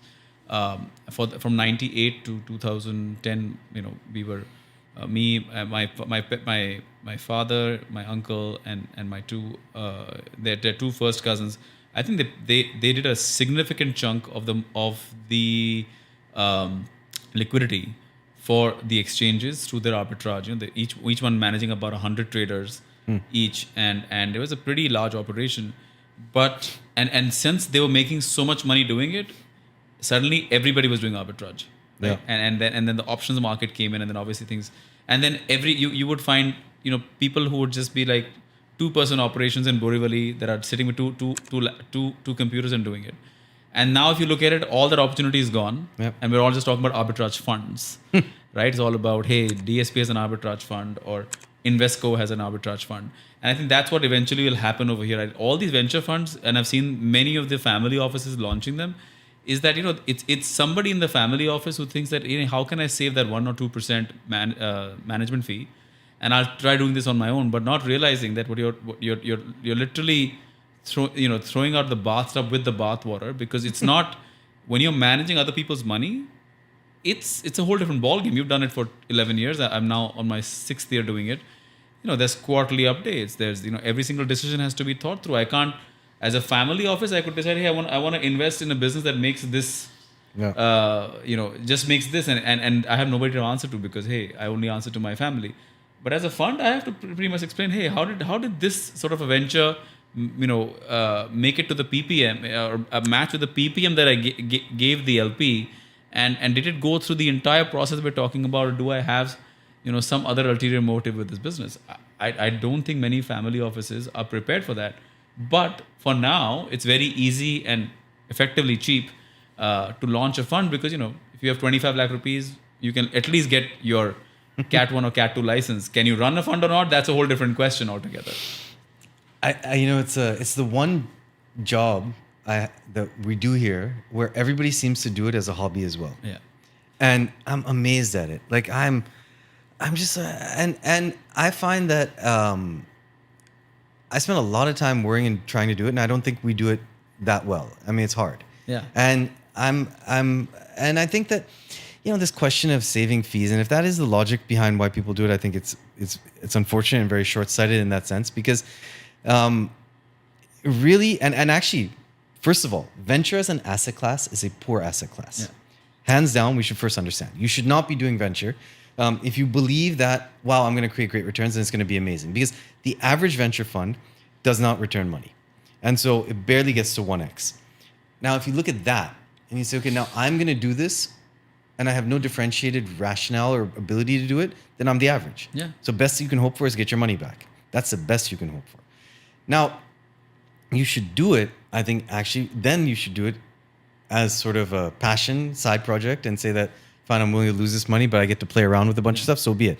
But if you're doing it as an asset class to make a return on, then you have to do it with the people who actually are going to spend the time to try to deploy and create some value out of that and run a system and an approach that actually makes some sense. Otherwise, I mean, I don't know. I think, and it's unfortunate because it gets a lot of excitement, right? Like today, I know I'm having a conversation internally now about Zepto secondary, and I'm really not sure what to say because the market that seems to be buying into it, I'm not sure if they are the people that have spent the time to understand it. So are they the people to price it correctly? I don't know. But it will get priced. It will get, and I think it's great for the people that have deployed capital because look, we do need circulation in the system. Yeah, absolutely. So money coming in, money coming out is good. It's definitely become a more mature market, but I think you're gonna what I think is gonna happen over the next 2 to 3 years. You'll see a lot of these newbie venture funds start to clear out, right? Yeah. Because they'll start realizing that, like you said, I may not even return capital back, and I've spent the last 5 years or 6 years of my life trying to build a portfolio that's never going to make me carry. Yeah. Or I'm never going to raise fund two because for whatever reason, I think those you're starting to see the cracks develop as you see more and more of these write-offs coming in, and then the real, the ones that ran, let's say, a process or ran a strategy behind the investment, those will emerge. It's just right now a big sea in which unfortunately every single bobblehead looks the same. But I'll tell you, I think the structure of this industry is messed up in the sense that, let's think about how you raise funds. You raise fund one, you have 3 years to deploy. At the end of 3 years, you raise fund two. Okay? You raise fund two, you have another 3 years to deploy. So now you're 6 years in. And if you're a venture fund, in the first 6 years of the first set of investments, you still don't know anything. Now you're on fund three. Now you've got to raise fund three. You don't really know if fund one strategy is playing out well or not. But what are you going to do? You have to raise fund three. So you raise fund three on the same set strategy. Now you go ahead and now you're in year 8 and you've realized some of fund one strategy was wrong. Not only that, the market has changed in the last 8 years. Yeah. But you've sold fund three on a certain strategy already. So now what do? You keep going, right? So, I mean, let's think, and I had the unfortunate reality of I had a break for the last 5 years from raising a fund. We went through some changes at Lightbox and caused a natural pause in our approach to raising capital. That was a question I was going to ask you. When you started, we had these 4 people, effectively co-founders with you that started the business together. And there was a journey also knowing each other, right? And there's a very interesting stuff because I think you knew some of these people maybe from different walks of life, but I don't think you'd ever worked with these people in a business. So how did you guys start? And you were working in a market that itself was evolving, right? So it must have been a very interesting journey. A whole entrepreneurial journey of backing other entrepreneurs. How were you guys? So on the first point, actually, I would say that my general statement for India overall is India is a country that's going through many changes in parallel. Yeah. So I think that when we look at the market, you're going through growth in per capita income at the same time that organization is happening, at the same time that technology is penetrating. So you're seeing all these things happen together. So I think we live in a world that changes happen in parallel, and I started a business in a situation where we set ourselves up with many changes in parallel, which makes things very complicated. Now, I tend to talk from a conclusion first and then give the rationale. So my conclusion is, I think venture businesses should be run like companies. There should be a CEO, there should be clear ownership, there should be clear competency of skills among everybody else.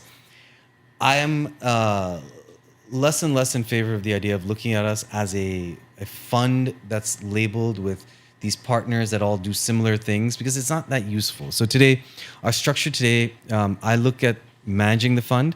I have a partner, Ashish, who comes from True North. He spent 16 years there as an operating partner and 10 years before that at Marico.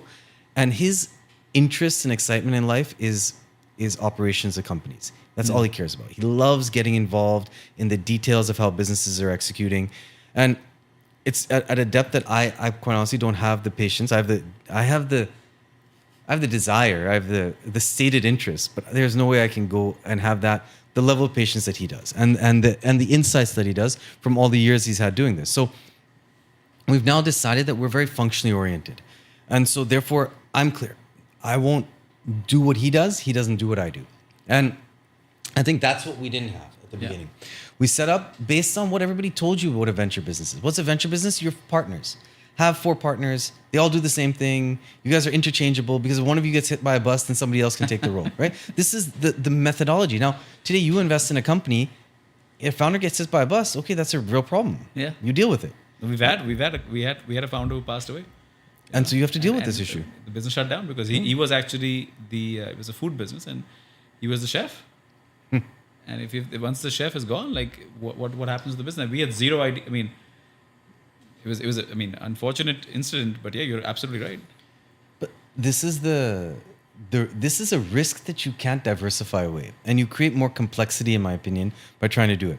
I had one of our LPs tell us that, as we went through a lot of the changes, he's like, look, there are funds that they're invested in where the partners hate each other, but they stay together just because it's economically too valuable to split apart. I think that's a terrible way to live life. And I think that spending 12 hours of your day with people you don't like. Yeah, and in a structure that you're not happy in, all because you can make a lot of money. I mean, it doesn't seem right. And so I think, look, as much as we all came together, and yes, I'd known everyone through different areas, and I brought everyone together because I felt that the diverse experiences and backgrounds would help make us smarter about how we looked at things. And that was true until we got to a certain point where I think running the operation in a manner that kind of reflected this idea of partnership became hard. Right. And therefore we made the decision to move apart. And I think that was good. And I think, quite honestly, I think it's, and like, I believe that if you're also, we talked earlier about people being crazy. I also think that unnatural things happen when you bring the right energy together. Right. And I think in life you have either expansive energy or constricting energy. And if you decide to surround yourself with expansive energy, then that allows you to start to think about things in different dimensions and find opportunities that didn't exist before. And I think I'm back to that now. Yeah. We're back to the zone for us personally as Lightbox, where the energy in the room and around the table and in the conversations is all about what is possible. Look, I also believe we are all dreamers. You are spending your day in the best possible way, dreaming about what is possible. And I really think that that's what got me to do this at the beginning, and that's what keeps me doing it today, is the fact that I can sit down with anybody anywhere and have a conversation about what they're dreaming about, and that's my job. I mean, what a cool job, right? I mean, who gets to do that? Like and then you get to work with people to help them realize that dream and iterate on it. And I think so finding people that really appreciate that that's what we're doing and that's what the opportunity is about, and then finding investors that want to be a part of that journey and believe that there's some value to be created and had with that. I mean, these are, you have to handpick everything. And I think that that's what the next set part for me is, to take the last 20 years of learning, understand it both from a market perspective, a team perspective, and an LP perspective, and say who are the right people to bring around the table now so that we're doing the right set of things for the next 20 years. So yeah. Wow. And so now Lightbox 3 is what it's. Are you, so we're investing out of Lightbox 3 now. Okay. So, and what's the strategy now? Let's say, because it's you're in deployment stage, and I'm guessing you're looking at 10-year journeys at this point, right? No, so we've so this is a 2018 fund. So we've largely invested from it. I'll tell you some of the reflections we've had, and actually as we've been digging deeper into our companies, we've realized that. I'll give you an example of InMobi. So when we invested in InMobi, and this is also another understanding, where you start and where you end, night and day. And what you thought was going to happen didn't happen. So when we invested in InMobi as a business, we invested in it saying mobile phones are big. At that time, there were 400 million mobile phones in the country. Advertising on mobile platforms should get large, but all the mobile advertising platforms were kind of non-existent in India. And the only ones were really Google and at that time Yahoo, and Facebook to an extent. And so we said, look, we can build a mobile ad platform here, and we'll focus it on sort of the mobile phones for the market here. So instead of someone accessing, let's say, an ESPN website here and seeing an ad for Walmart in the US, let them see an ad for Reliance Retail here. And that's essentially what we're trying to solve. But I think one of the things that Naveen did early on, he said, listen, at some point, Google and everyone else is going to wake up to the opportunity set that's here. So therefore, we have to make sure our tech is really good. Right. So he decided early on, and just really to his credit, saying that we're not going to compromise on what we invest in tech. We're going to make our tech really solid so that when they come, we'll be ready. And if you take InMobi's core businesses, there are publishers on one side and advertisers on the other. We're going to match the two with the user who wants to see the right ad. And we'll take a cut in the middle. Putting the right ad on the right piece of content for the right user is where all the magic happens. And therefore, if you get it right, the guy who owns the content gets paid better because he gets a higher CPC or CPM on that ad, and the user is happy because he gets the right ad that he wants. Now, all of that requires a lot of tech to make it happen. Now, what we thought we were doing and what we were excited about was that, okay, India is going to be a big mobile market. Advertising is going to go there. Great. What we got wrong, and this is actually something very simple that we should have thought of in the beginning. The ad market in India is small. So forget it. No matter what you do, the ad market's small. So at the end of the day, we can build this thing and it can be great and you can shift dollars from, let's say, offline to online, but how many dollars are you shifting? At what pace? Is it going to build a business fast enough? Now, unfortunately, we didn't think about any of these things, right? We just said, great opportunity, mobile advertising, let's go. Now, again, what happened in the business? We were talking to someone like CNN saying, we'll monetize your inventory in India. And they're like, listen, if you're doing it in India, can you look at Thailand and Indonesia for us? And can you look at South Africa as well? Because, we're not really generating anything there. And so India itself, fine, great. But so the publishers start to take the company into other markets. And as a company, we didn't say no. And this was actually critical because you could have sat there and we were the largest shareholder at that point. We put $7 million in this company. I think we owned 40% at the time. And, wow. Naveen said, look, we're going to launch, I want to say South Africa was the first market. Maybe it was Thailand. We're going to launch one of these markets and we're going to start doing this. Okay, let's see what happens. And it didn't cost anything, right? Because you built the tech in a way that allowed for any of this to happen. And so what did it take? Someone had to get on the plane, go there and find an advertiser because we already had the content, the publisher. We're the publisher, we need an advertiser. So suddenly, I think either Abe or Amit, one of the co-founders, would be on a plane to Thailand or South Africa, and they would go and spend maybe a month there, figure out the advertising landscape, and say, all right, we got some advertisers. So suddenly now, okay, I guess South Africa's running. Okay, I guess Thailand's running. Now, okay, let's see if we can start competing in some of the core markets. So you ended up in Europe, and then you ended up in Japan. And, this all was enabled. And actually, this is one of the things that we've been driving home with our companies of late, because Naveen decided that I'm going to build a business that's great at tech. That was the thing he said, I'm not going to compromise. And some amazing engineers working on the product, prioritize the engineering. All of that allowed him to be in a position to take advantage of something. What I find today is many companies are not good at anything, not great at anything. They're probably not even good at anything. Yeah. They're just in the business. They're in the business. And so there's a book called AI Superpowers by Kai-Fu Lee. And he talks about the fact that US entrepreneurs are missionary. They are in it to build the most unique, elegant solution to a problem nobody else has figured out. And they take very much pride in being that. The Chinese entrepreneurs are mercenary. They are in it to just kill everyone and win. And he says and in the book he makes a comment saying that you think it's bad that the Chinese entrepreneur copied the US idea. The fact that once he's copied the US idea, there are 50 guys copying him. And that's what he's up against. And so they are like gladiators in a thing. And he didn't make a comment on Indian entrepreneurs. But I was just trying to extend that thought in my head. And I came to the conclusion that unfortunately I find that too often we are more status seeking and driven by valuation and capital raises than necessarily either winning nor elegantly solving the problem. And that's not to say that's everyone across the board, but I do feel like the market has driven this view of, the success in entrepreneurship is raising capital. And therefore that's stopped people from going after what they really set out to do at the beginning. Be great at this part of what they're up to.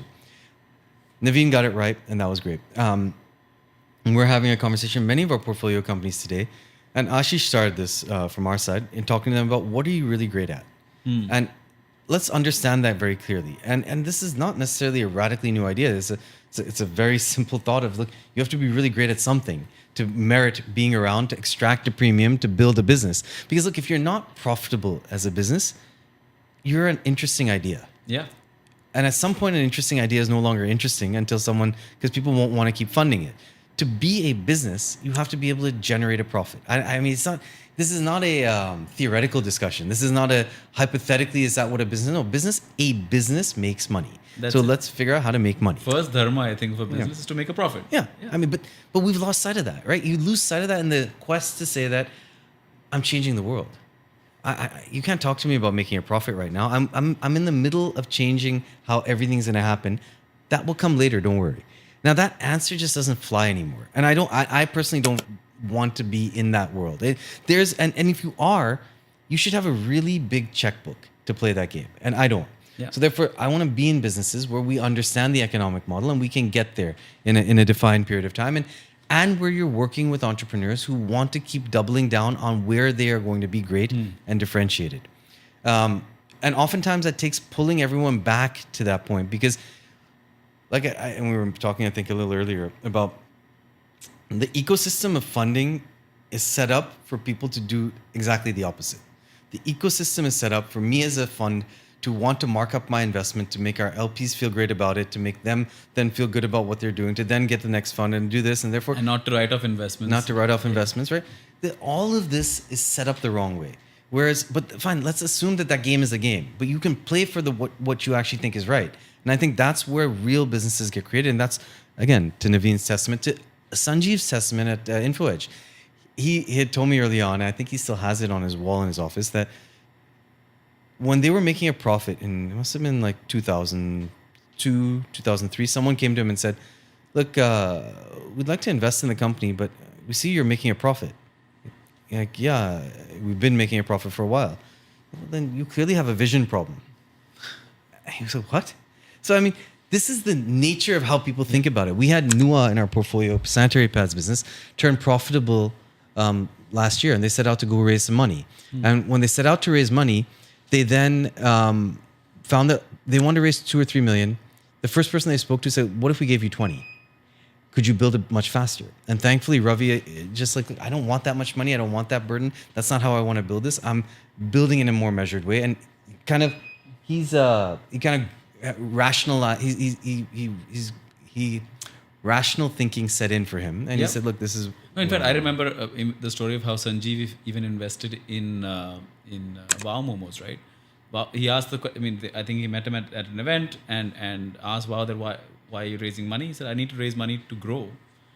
My business pays for operations. I need money for growth. And that was just the conversation. I think that's what venture money is supposed to be towards, right? Or at least later stage venture money needs to be towards, hey, how are you going to grow this thing? But have you figured out what you have to figure out before the growth happens? And that's why I love that statement from Shark Tank, right? Pouring gasoline on something is the easiest thing. I have never had an issue in any of my investments with scale. Scale can be figured out if the problem you're solving and whether it's something very, very unique and the unit economics have been figured out. Once those three things are there, the scaling part is the much easier part of the equation. But I think many of times, because of the way the venture game works, usually you want to scale fast first and then figure out the unit economics. That sometimes. I mean, the answer that at scale I'll solve it is a scary one, right? And I think that the pressure gets started when, okay, look, we invest in a business. We invest. Okay, let's actually go back a few more steps. The idea of venture capital came about because the entrepreneur who wanted to start a software business or a biotech business had no assets against which to actually get a loan. He was not independently wealthy and was just a very smart person who had an interesting idea. So if you go back and look at the first venture investment that Kleiner did was Genentech. They put $5 million in a company that they basically started in their office. And that was their entire fund. So the first fund was a $5 million fund. And you go back and you say, look, this is where the industry was a cottage industry. And we've taken it from a cottage industry to saying now it's a scale asset class. And along the way, you've lost the rationale for where venture had a role to play in the traditional sense of venture. So we can still call it venture if you want, but venture the way it was earlier is very different than the way venture is today. And venture the way it was earlier was intended for businesses where there was no asset to collateralize against, and therefore there was no debt to borrow. You were not wealthy enough to put the money in yourself, and yet you had an idea that you felt could do something interesting. And therefore it required little money, not lots of money, little money to get going. And what you were going to do with that little money was build a product first. Yeah. And then you were going to validate the product. And if the product was validated and worked, then you got a little bit more money to take it to a few more customers. And then when that happened, then you got a little bit more money to take it more. And each of the signs of the rounds of incremental capital was a reflection of validation of the business. Correct. Today, when a company raises Series B and Series C, oftentimes they still have not figured out any product market fit. They've just simply run through money well. And therefore they need more money. And they've told a story well. And therefore they'll raise more capital. If I look at it and say, if you're raising $50 million, you probably should have a business that makes some sense. Today, that's not necessarily the case. There's no evidence to indicate that a $50 million round means that the business is any more de-risked than it was when it raised its first $5 million. And I think that that's a scary reality. So therefore, the signal or the proxy that a large fundraise means that it's de-risked is not the case. The biggest blow up in the case of here is Byju's, right? Yeah. Saying all this money went in, it must be working. No, it wasn't. We were talking earlier about a Gensol business. Yeah. All this money's gone, things must be right. No, and you look at FTX.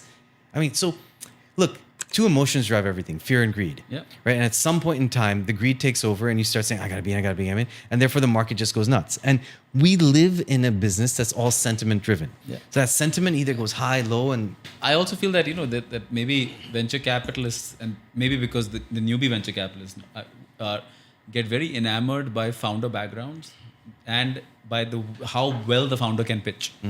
Right? And you see more and more of those kind of people. Like, there are some amazing businesses in our portfolio even today, and when I look at yours, where maybe the founder is not the best pitcher, but he's a great CEO, right? He knows what he's building, but he may not be your category A level pitcher with fantastic presentation skills and can get a new investor just to buy shares at an insane value.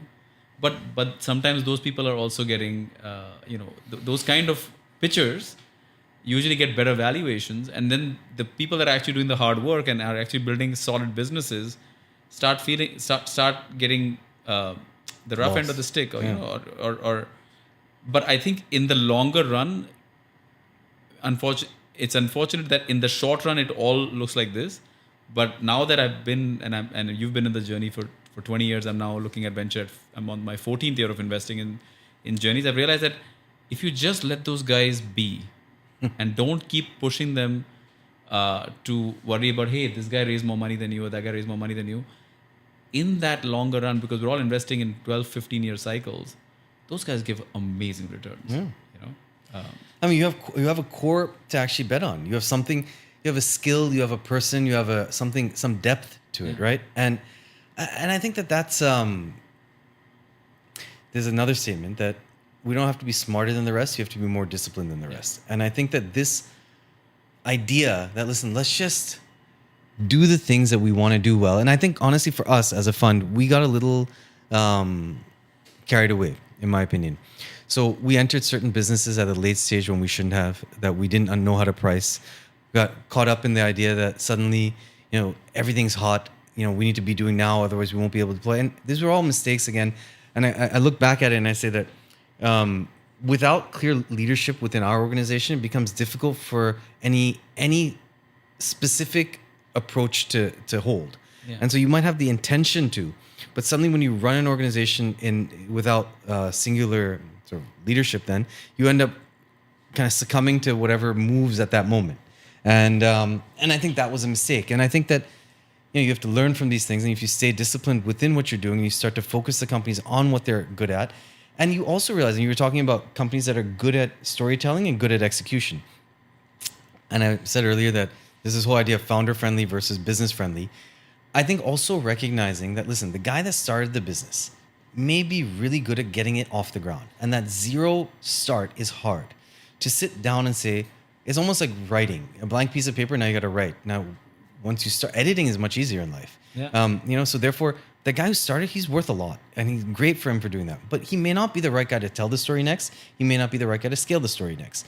So can you accept that, and can you take these situations where, and I think that's actually the role that an investor should play more, is helping bring these different aspects out. Yeah. Helping that founder understand what their role is great at, helping that next person step into that role, helping create this. You have to, and that should be the experiences that we leverage to come to bring to bear here.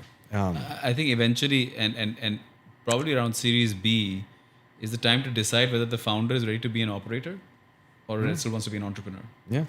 Because from Series B onwards, it's not as exciting. The business looks exciting from outside, but the internal parts are all about policies and starting to have processes in place, and you can't just overnight come and change things. Yeah. And also, let's look at the companies we're investing in. These are not product software businesses that are dependent on a 22-year-old's insights on user experience that's going to change things. These are hard, challenging businesses that have operational complexity where, okay, now we have to run a retail operation. Now we have to deal with manufacturing. Now we have to deal with suppliers. Now I'm dealing with working capital cycles. Like, people have done that before. Let them step in and let them help you execute that, right? And you're not dependent on that individual founder in the same way. So now let's, and I think it's a great segue because when you started, it's a bit more software heavy kind of a business, right? InMobi and Cleartrip. And then I think Lightbox in the middle has been known for Bombay Shirt Company, a lot more consumer facing stuff. And now as you look at this new journey that is starting, I think it's Lightbox 4, what are you investing in now? Yeah. So I think that when we came in 2005, it was very straightforward. Tech businesses where you have extreme leverage. Build a platform once, one transaction, 100,000 transactions. Incremental cost is negligible, so no problem. We'll build these. So your Cleartrip, your MapMyIndia, your InfoEdge, InMobi, all of that went there. By the time we got to setting up Lightbox, we looked around and we said, look, all the pure software opportunities are going to get addressed by a lot of the global guys. And so your Google of India is Google, your Twitter of India is Twitter, your Amazon of India is Amazon. So, it's going to be hard to find a way to differentiate against them. But look at all the natural problems we have here, the natural opportunity that exists in all the chaotic offline stuff. And again, we go back to that statement that the country's going through changes in parallel. So I don't have, and actually, I don't know if you go back in time, there was a movie called You've Got Mail. You've Got Mail was Tom Hanks and Meg Ryan, and it was, Tom Hanks was running the big bad bookstore that was taking over the small little mom and pop bookshop. And, that was the world that America lived through. In India, we didn't go through that cycle. The big bad bookstore got killed by the online guy before he even was born. I mean, Crosswords was there, and then suddenly it wasn't there. And so, we're going through these changes in parallel where the back-end infrastructure to enable the delivery and logistics is happening at the same time that the warehouse is getting built, at the same time that the customer acquisition is going on. So therefore, there is going to be absolute chaos and inefficiency in how this is done. And that's fine. But let's accept that, and therefore there's going to be a lot of loss of capital in it because people are going to get ahead of themselves. We're going to build payment systems before we actually have users ready for them. We're going to build delivery networks before we have apps ready to have people access it. Or you're going to acquire customers before you can actually deliver to them. So all of this is going to happen. Now, therefore, what we said is, look, stepping away from pure tech businesses, we said, look, tech-enabled makes sense. So now we can own the products, so you can own product margin in addition to distribution margin. So Rebel, I make the food instead of just deliver the food. So I get the product margin. Furlenco, I design the furniture, manufacture the furniture. I have to get good then at how operations run. And now I'm talking about being really like a private equity guy, because now I'm saying I'm worried about things like debt. I'm worried about things like working capital. I'm worried about things that venture guys in tech businesses don't ever care about in life. In a venture-backed business, you can look at EBITDA and feel good about it because EBITDA is a proxy for cash flow. In other real-world businesses, EBITDA is not a proxy for cash flow. There's a lot of other stuff that's after that, duh. And so, that stuff matters. Which can also make you feel like, duh. Exactly, right? I mean, so you're suddenly waking up to the reality that, look, I'm in a real world. I'm dealing with real finance issues. And so I think that, look, as I look forward on the horizon, I continue to believe that those are the opportunities that are going to be there. Take a business, and we have a business called Zeno, which is a pharmacy chain. we opted not to invest in online pure pharmacy businesses. We invest in a physical pharmacy business because we felt that pharmacy is one of those things where you tend to still want to go to the pharmacist for a variety of reasons. Your doctor spends a minimal amount of time with you today. When you ultimately, and the doctor in India is like God, but ultimately when you want some information, like the pharmacist is like your priest. Like he'll actually be the person who can translate everything that the God has said and said, this is Are what you you should talking do. about the doctor's handwriting at this point? Because the only pharmacist can understand that, nobody else can. Yeah, and you go to the pharmacist and you say, look, should I eat this before dinner, after dinner? Will I have any side effect? What can I do with this? So you value that relationship. So now we've opted to invest in this business where I believe going forward, density will be the biggest thing in this. So I need to create a Zeno on every street corner. Makes and that's sense. what we'll do. Now that's operationally intense. And however, there are companies that have been doing this. And now like we've gone and met with a variety of people that built out retail businesses. Lenscart, Shoppers Stop. You look at the MedPlus has done this, and you look at businesses that have done it, you say, okay, this is doable. It's not rocket science. Now I just need the people who've done it to come here and help us do it. And that's what we'll do. So that's very private equity, where you're saying, look, I understand that people have done this. Let's bring them into it. So coming to your question, what will Fund 4 look like? More of the same. It's going to be more of this, but with much more intentionality around bringing the people that have done the things to come and help execute it with these businesses. Taking into account that the founders are going to be really smart at getting it going, but they will be benefited by having a lot of people that have seen these things elsewhere helping them do it. And how are you finding these businesses? Do founders apply to you? Do you know, what's the best way to reach out Yeah. So or excite Sandeep to at least look at this business? I'm toying with going in the direction of don't call us, we'll call you. Okay. And the reason I say that is that should be what we're good at. That should be where we're thinking. That's where I want to put pressure on us as a team. So we do a lot of our own space analysis where we start to look at markets and say, okay, what do we think is going to change and why do we think it's going to change? And then talk to people around it. And actually that, in my estimation, if you're an LP paying me money to do something, my job should be to go out and A, think proactively about what's going to change and happen, and B, manage those investments in a way that creates value on top of those or adds value to them. But that first part is important as well. And so therefore, for us, look, we have a portal, we have a site, you can apply there. I think in general, if it is about how to reach us, it's, find someone who knows us, get introduced, and then we'll talk. But I think that I really will value more and more, I will value our ability to be able to identify those opportunities that are emerging and take a call on why we think it's going to happen and then go out there and get involved in it. And today we have a network of people that introduce us to stuff. And I think that's also going to continue to be there. The seed funds do a great job, whether it's the guys at Whiteboard or Sauce or K or Bloom. And so that becomes a starting point. And I think more and more so we'll look for companies that have had that initial traction to get involved with. And now, and where do you now see the Lightbox journey for you as an entrepreneur? Obviously, after 2018 is the first time you're raising a fund after 7 years. Now, where do you see this? Where do you see Lightbox 10 years from now? Do you see it just being an India-specific portfolio? Do you see an ecosystem which you build outside? One of the funds I've admired is Benchmark. And I think Benchmark has stayed, while the world has done many different things, whether it's been Kleiner or Sequoia or Excel, have all expanded into multi-asset classes, multi-billion-dollar products. They did an amazing job of just staying where they were, stayed in this $300 to $500 million range and stayed at a certain partner level that they were at and kept doing that. And I think that that's what we'll do. I really like what we do. I really enjoy the stage at which we work with entrepreneurs. I really enjoy the opportunity to get involved in ideas where you can be influential in the product. You can be influential in the positioning. You can think about the customer journey alongside the entrepreneur. So, yeah, I'm not, to me, it's not about AUM accumulation. It's about doing what you really enjoy doing. And I think we'll continue to do that this way. And I guess because I have to ask this question, because it's the buzzword today, AI.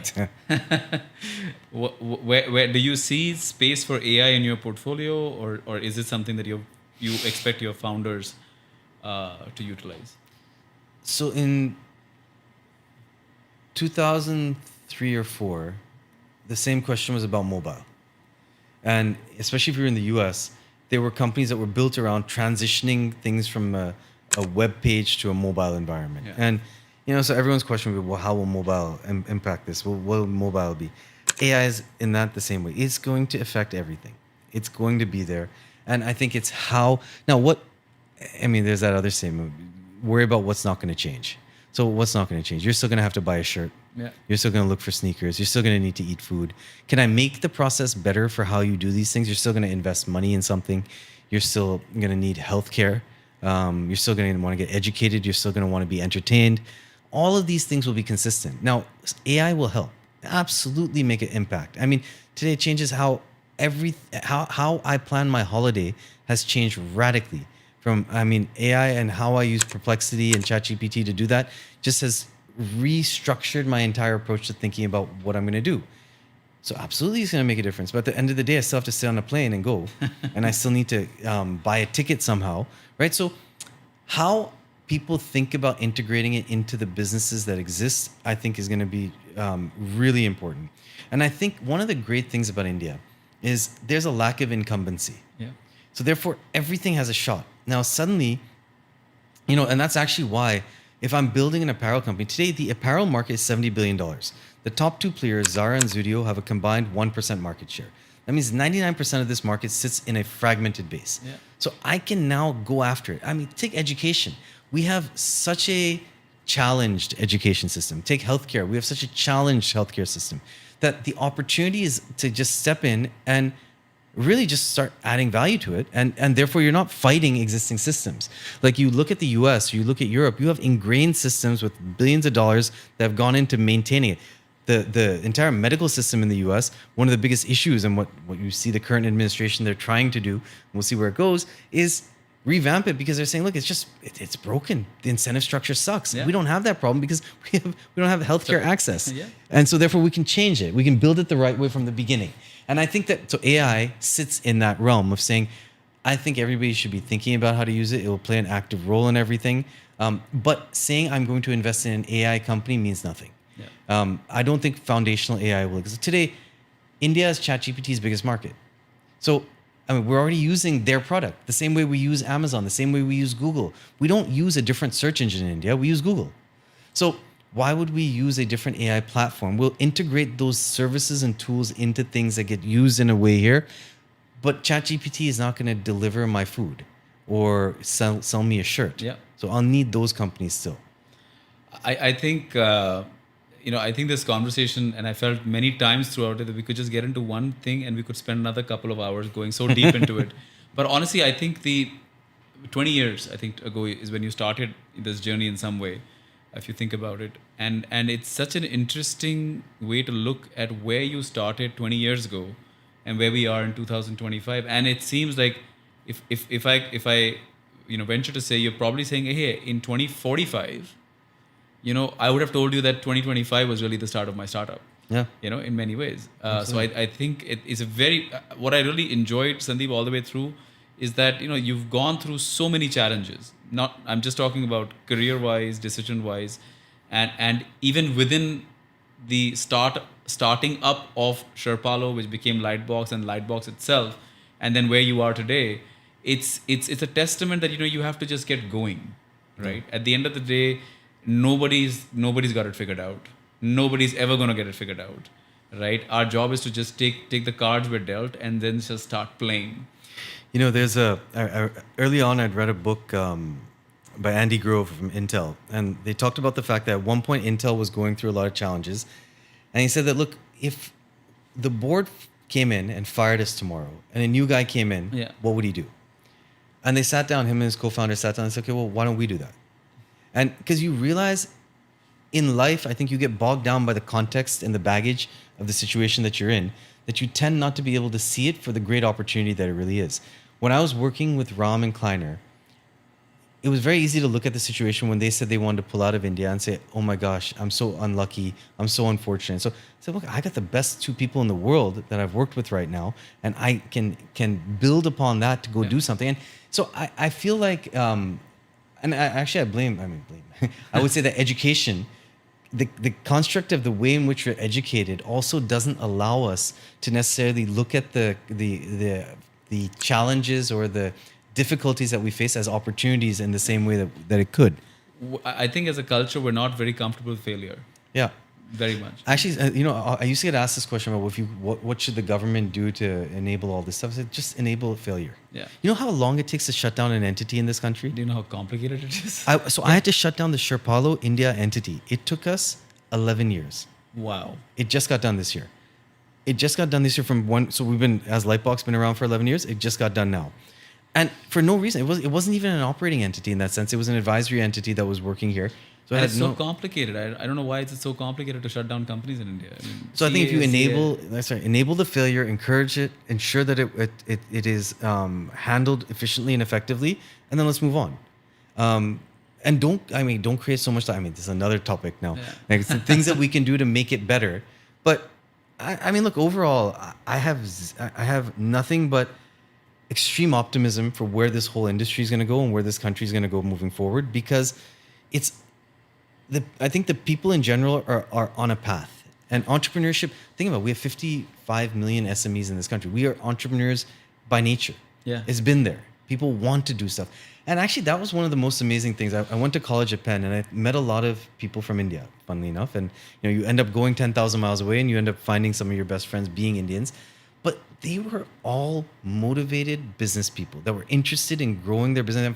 And they're now some of my closest friends, and they run some of the most interesting, more traditional businesses. But everyone is in it to progress and build and grow. And so with that energy that exists here, I think the next 20, 30 years are going to be amazing. No, wonderful. I think it's a great segue to move into rapid fire, because we've had so much intense conversation today. And I hope we get this episode out as quickly as possible, because I think there's a whole graduating class that's of which my son is one. Yeah, exactly. And your son's going to college. I'm also saying the people that are graduating from college. There's an entire graduating class there, and really in about your career it's you're never going to end up doing what you thought you were going to doing. Or you're going to be doing, and secondly, you just have to get going. Right, you'll find opportunities. I started as a door-to-door salesman. I had zero idea I was going to be a fund manager, that I would be doing a podcast today. I had zero. And by the way, you were never trained in any of those things, nothing, right? Nothing. That's kind of cool. And accepting that and moving with it. And I think the only thing that you can do, and I love the fact that, because I went to a college that actually encouraged you to say, just learn how to learn. As long as you know how to learn, you can be educated for life. Yeah. Right, but if you're just learning a skill and that's all you know how to do, then you're done, right? Because once that skill becomes irrelevant, and it's I went originally to become a computer science engineer, and C++ is what I learned. I don't even think people know what C++ is today, right? Yeah. And it's not a better vitamin C, right? But that's the case. But I think, Sandeep, I'm going to move to rapid fire, because it's time to put you under the gun a little bit and see when you don't have chance to articulate your answers quickly, what are you going to say, right? So I'll tell you the rules of rapid fire very quickly. I have a set of around 10 questions. Whatever first comes to mind, just go ahead and say it, right? And if there's any interesting, I'm sure we'll get a little bit deeper into it, right? So are you ready? Do you need to take a sip of water? Let's go. Okay, cool.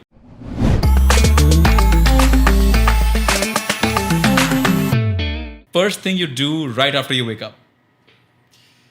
Unfortunately, it would be check the phone. Check the phone. Okay. Very, very unfortunate. So since you check the phone first, what's one app you're completely obsessed with right now? Oh, I don't. So honestly, I don't play that many games, or I'm not on Instagram. I'm not active on Twitter. I'm not. So to me, I can't even tell you what's the one app. Yeah, unfortunately, if I look at my phone screen time, they'll probably tell you WhatsApp and Superhuman. Are my two things I end up saying. I'm quite boring that way. The thing I do is I do the Wordle and that New York Times Mini. Oh, nice. But beyond that, no, I'm not. I used to really enjoy gaming on the phone, and then I realized my kids got better than me at it, and then it became very hard to kind of live up to that every time, and so I just gave up. So I used to play a lot of those Subway Surfer and nice. and Paper Toss and things like this. And then these guys play Clash like crazy, Clash Royale, and I can't. It actually surprises me the kind of games, and if you, the kind of games even India B and India C is playing, right? And I mean, I've seen sat behind my driver in a cab, and I've just seen him playing games, right? And because while we're waiting for someone to show up, and it's like, I mean, that's your core market. That right there, they're really into it. Ludo, for example. I mean, Ludo made insane amount of money during COVID. I know that we were like on Zoom chats with friends and playing Ludo together for like hours at an end. So yeah, I think India definitely has that. But yeah, you're right. But I would say that one app I spent a lot of time in is Spotify as well. Okay. So I got into DJing a long time ago, and so there was this place called the True School here in Bombay, and I took some classes there, and then I bought the decks, and I got into the whole thing, and so therefore I try as much as I can to listen to music and know stuff, but yeah, no. Well, since you talked about Spotify, what's a book or a podcast that has changed or influenced the way you think? So there's this Extraordinary and Popular Delusions of Mankind by Charles Mackay. It chronicles a whole bunch of things that have happened over time. The most famous one would probably be the tulip craze in Holland in the 1800s. And so I think just speaking to the fact that, crowds and people move in certain directions. And how does that happen? And you were talking earlier about the guy who captivated people and, got them to really focus on things. I think understanding how that human psychology works, how it moves and how it changes, I think remains. And I think actually, if I could have gone back and done college again, I probably would have done psychology or more of that. And I think psychology is one of those things that's really important to do. And I think, so I'm a big fan of going for therapy as well, trying to understand yourself better. I think all of these things, which don't get enough attention in anyone's education process of any sort, whether it's your schooling or your college, you don't end up being told to think about how you feel, how you make other people feel, how to get people to move in a certain direction, how to create influence. So I think that book from early on played an important role. What's the best piece of advice that you've received that you still follow till today? When we were writing the business plan for our digital music company that we started with Sony Music, the guy that ran the incubator came to me and I put together a set of projections. And projections were, you could say, pessimistic, because I thought that was sort of what I needed to do. And he came back and he looked at me and he's like, but could it be better? And I was like, yeah, I guess. But then, why aren't you thinking about that? And it wasn't so much about what to think about with the projections there. It was, I think that when you look at any situation, the situation is the situation. It's a perspective you apply to the situation that matters. And I think that what that just gave me, I kind of extended his perspective on it to say that, look, you can look at any situation and say that, look, this is how challenging it is, how difficult it is, or you can look at it and say, well, this is how much more it can become. And I think that the understanding to think about what perspective you're applying to a situation came from that. And I think that advice, which wasn't really advice, it was more, I guess, a statement that I kind of took into advice, to just look, be sure about the perspective you're taking on a situation, and then decide how you're going to react. So I think perspective matters. One song that is on repeat on your playlist. Man, that's a tough one. I range in music interests from sort of the traditional 80s kind of stuff. And it was funny, yesterday I was playing paddle with my son and we were listening to 80s road trip music in the car. So ranging from Prince to Tears for Fears to Van Halen to then now, and then I go to Tomorrowland for an EDM concert. So, and then I'll listen to sort of beach kind of chilled music. So I find it very hard to say that I put anything on repeat because I go through shuffle on a regular basis.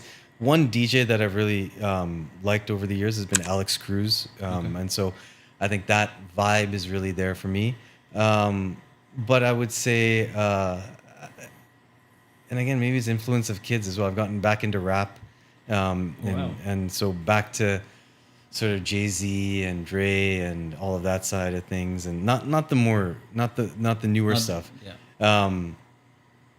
But yeah, I won't have one thing on repeat. I think it just I like to keep mixing. What I it. understand is music is definitely a large part of your life. Yeah. There's a speaker in my office. There's a speaker. I wired our entire office with music so that, and it's all connected to Sonos. So theoretically, I could make everyone listen to what I want them to listen to, which I don't. But we do keep music playing in the background everywhere.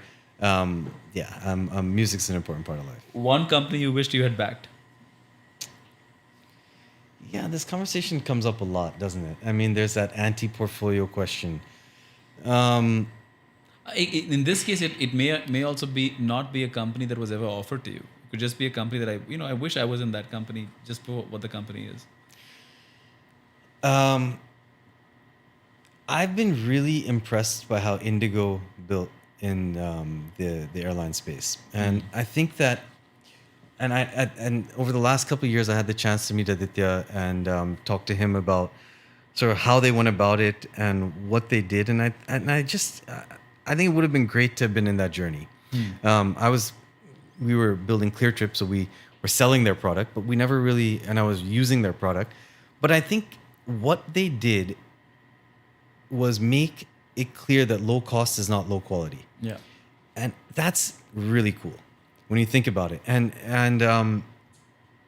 to get that across to people, to say that, look, we're going to give you a product at a price that you kind of are surprised, and change the entire conversation to on time as opposed to anything else. I mean, they did so many interesting things and fun things and quirky things and changed. And actually, I'll tell you, one of the things that I hope to do with Lightbox as well is we've never wanted to be this finance company.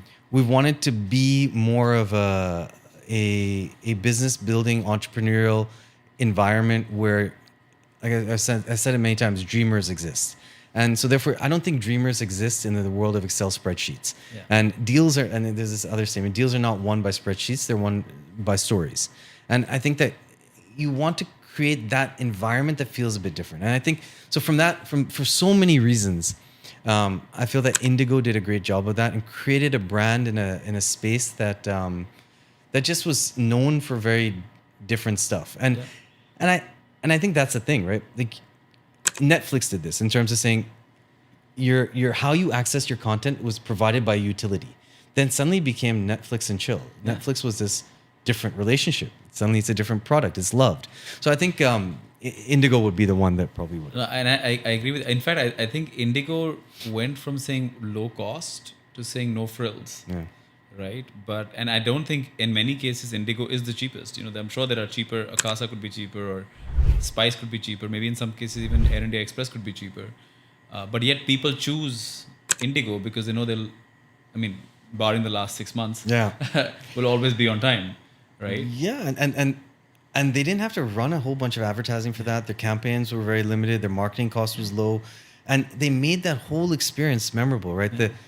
The ramp that even models want to walk on. Yeah. I just like how they took the 6E sexy, and made it sexy, right? I think it's very much on the lines of Southwest Airlines. Yeah.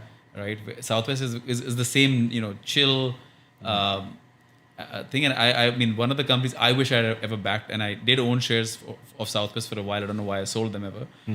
Was Southwest Airlines because and in fact their ticker code was LUV. Yeah. Because they were fighting for Dallas Love Field to become. There was some amendment that did not allow Love Field to fly to any other state but the neighboring states where they had a land border. Really? Some weird, like, very old law that they had. And so because they wanted to promote DFW over Love, and then they fought the amendment and therefore changed their ticker code to LUV for the longest time. Wow. Love Field, right? And I was like, this is like insane. Like, what kind of a public company does that? But yeah, I think I definitely see there is some romance around airlines, right? And then the processes that they have to follow. Yeah, I mean, there's that other statement. How do you make a millionaire take a billionaire and give him an airline, right? And so, but I mean, in that backdrop to create value is great. I think the only two companies I can think of that really have created value without any significant government support has been Southwest and Indigo Airlines. Both have made a lot of money for their shareholders in the Yeah. long run. I wonder if did JetBlue? How did I don't know if JetBlue did well. I'm not sure about it as a stock. I mean, I think They- Southwest only had one losing quarter, at least until I held it, which was the 9/11 quarter. And then I think, and if you look at Indigo Airlines, it's just it's a money printing machine. Yeah. At the moment. Okay, I've got one, maybe two questions. A recent trend in venture capital that is making you nervous.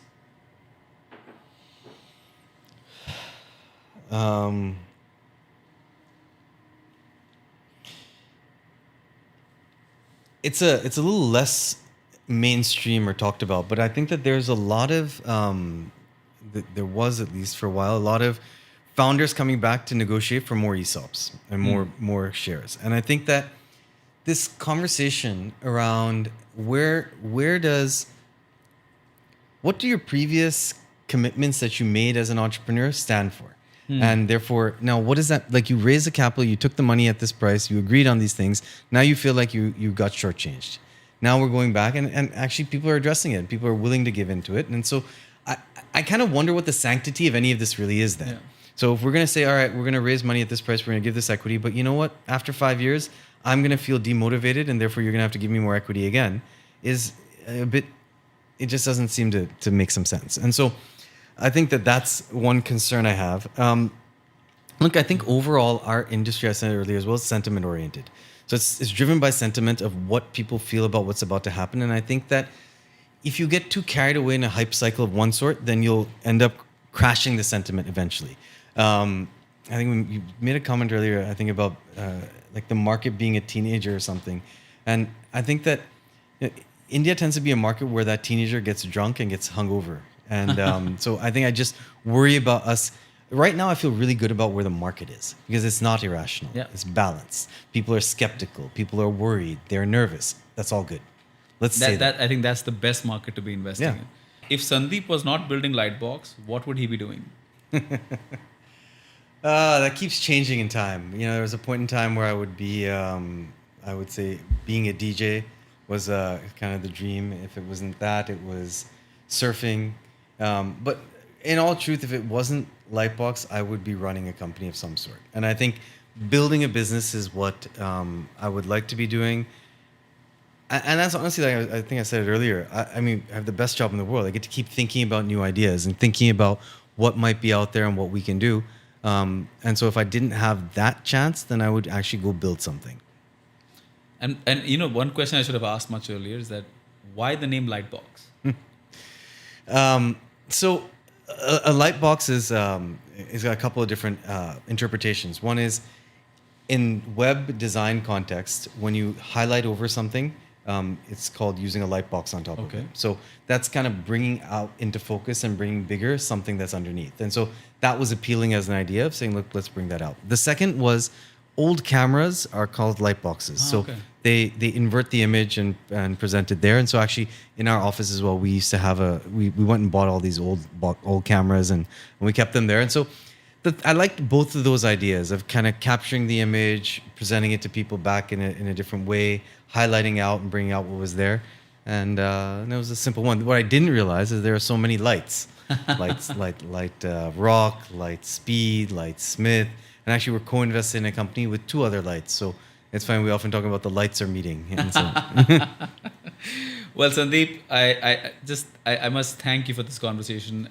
It was it's such a different perspective because we spoke to Sanjay Swami a couple of episodes ago, and he was actually there right in the middle of the 1999 boom. In fact, he was in a company, bought a house, and then was suddenly underwater on the mortgage, and it's so refreshing to keep hearing about the incremental way this venture ecosystem that we're building in India is being built, and there's space for so many different perspectives, right? I mean, you're talking about, like you said, founder friendly.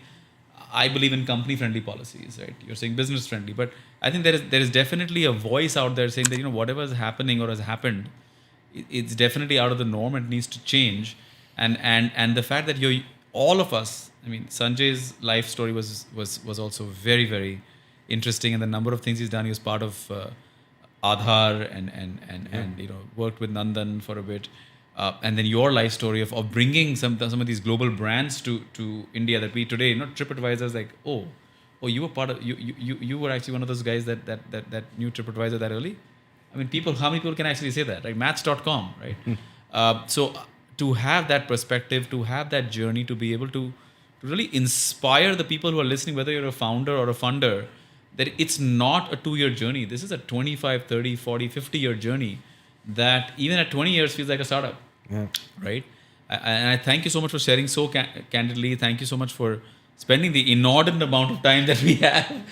But it just went. I think you make it very easy to have this conversation, because I think like also your perspectives on it are what makes the conversation work well. And I think it's been great to learn about your journey, and I think next time we got to flip the role, and I'm going to ask you all the questions. I felt in the middle that I was the one who was being. So this is the first time anyone's ever done that in 70 episodes. Like, wait a minute, am I talking about my journey or of his? But thank you so much once again, Sandeep. Is there any final thoughts before we close for today? No, no. I think you've captured it well in terms of. I do think that this idea that the you don't know what's going to happen next, and being comfortable with that, I think, is the biggest thing.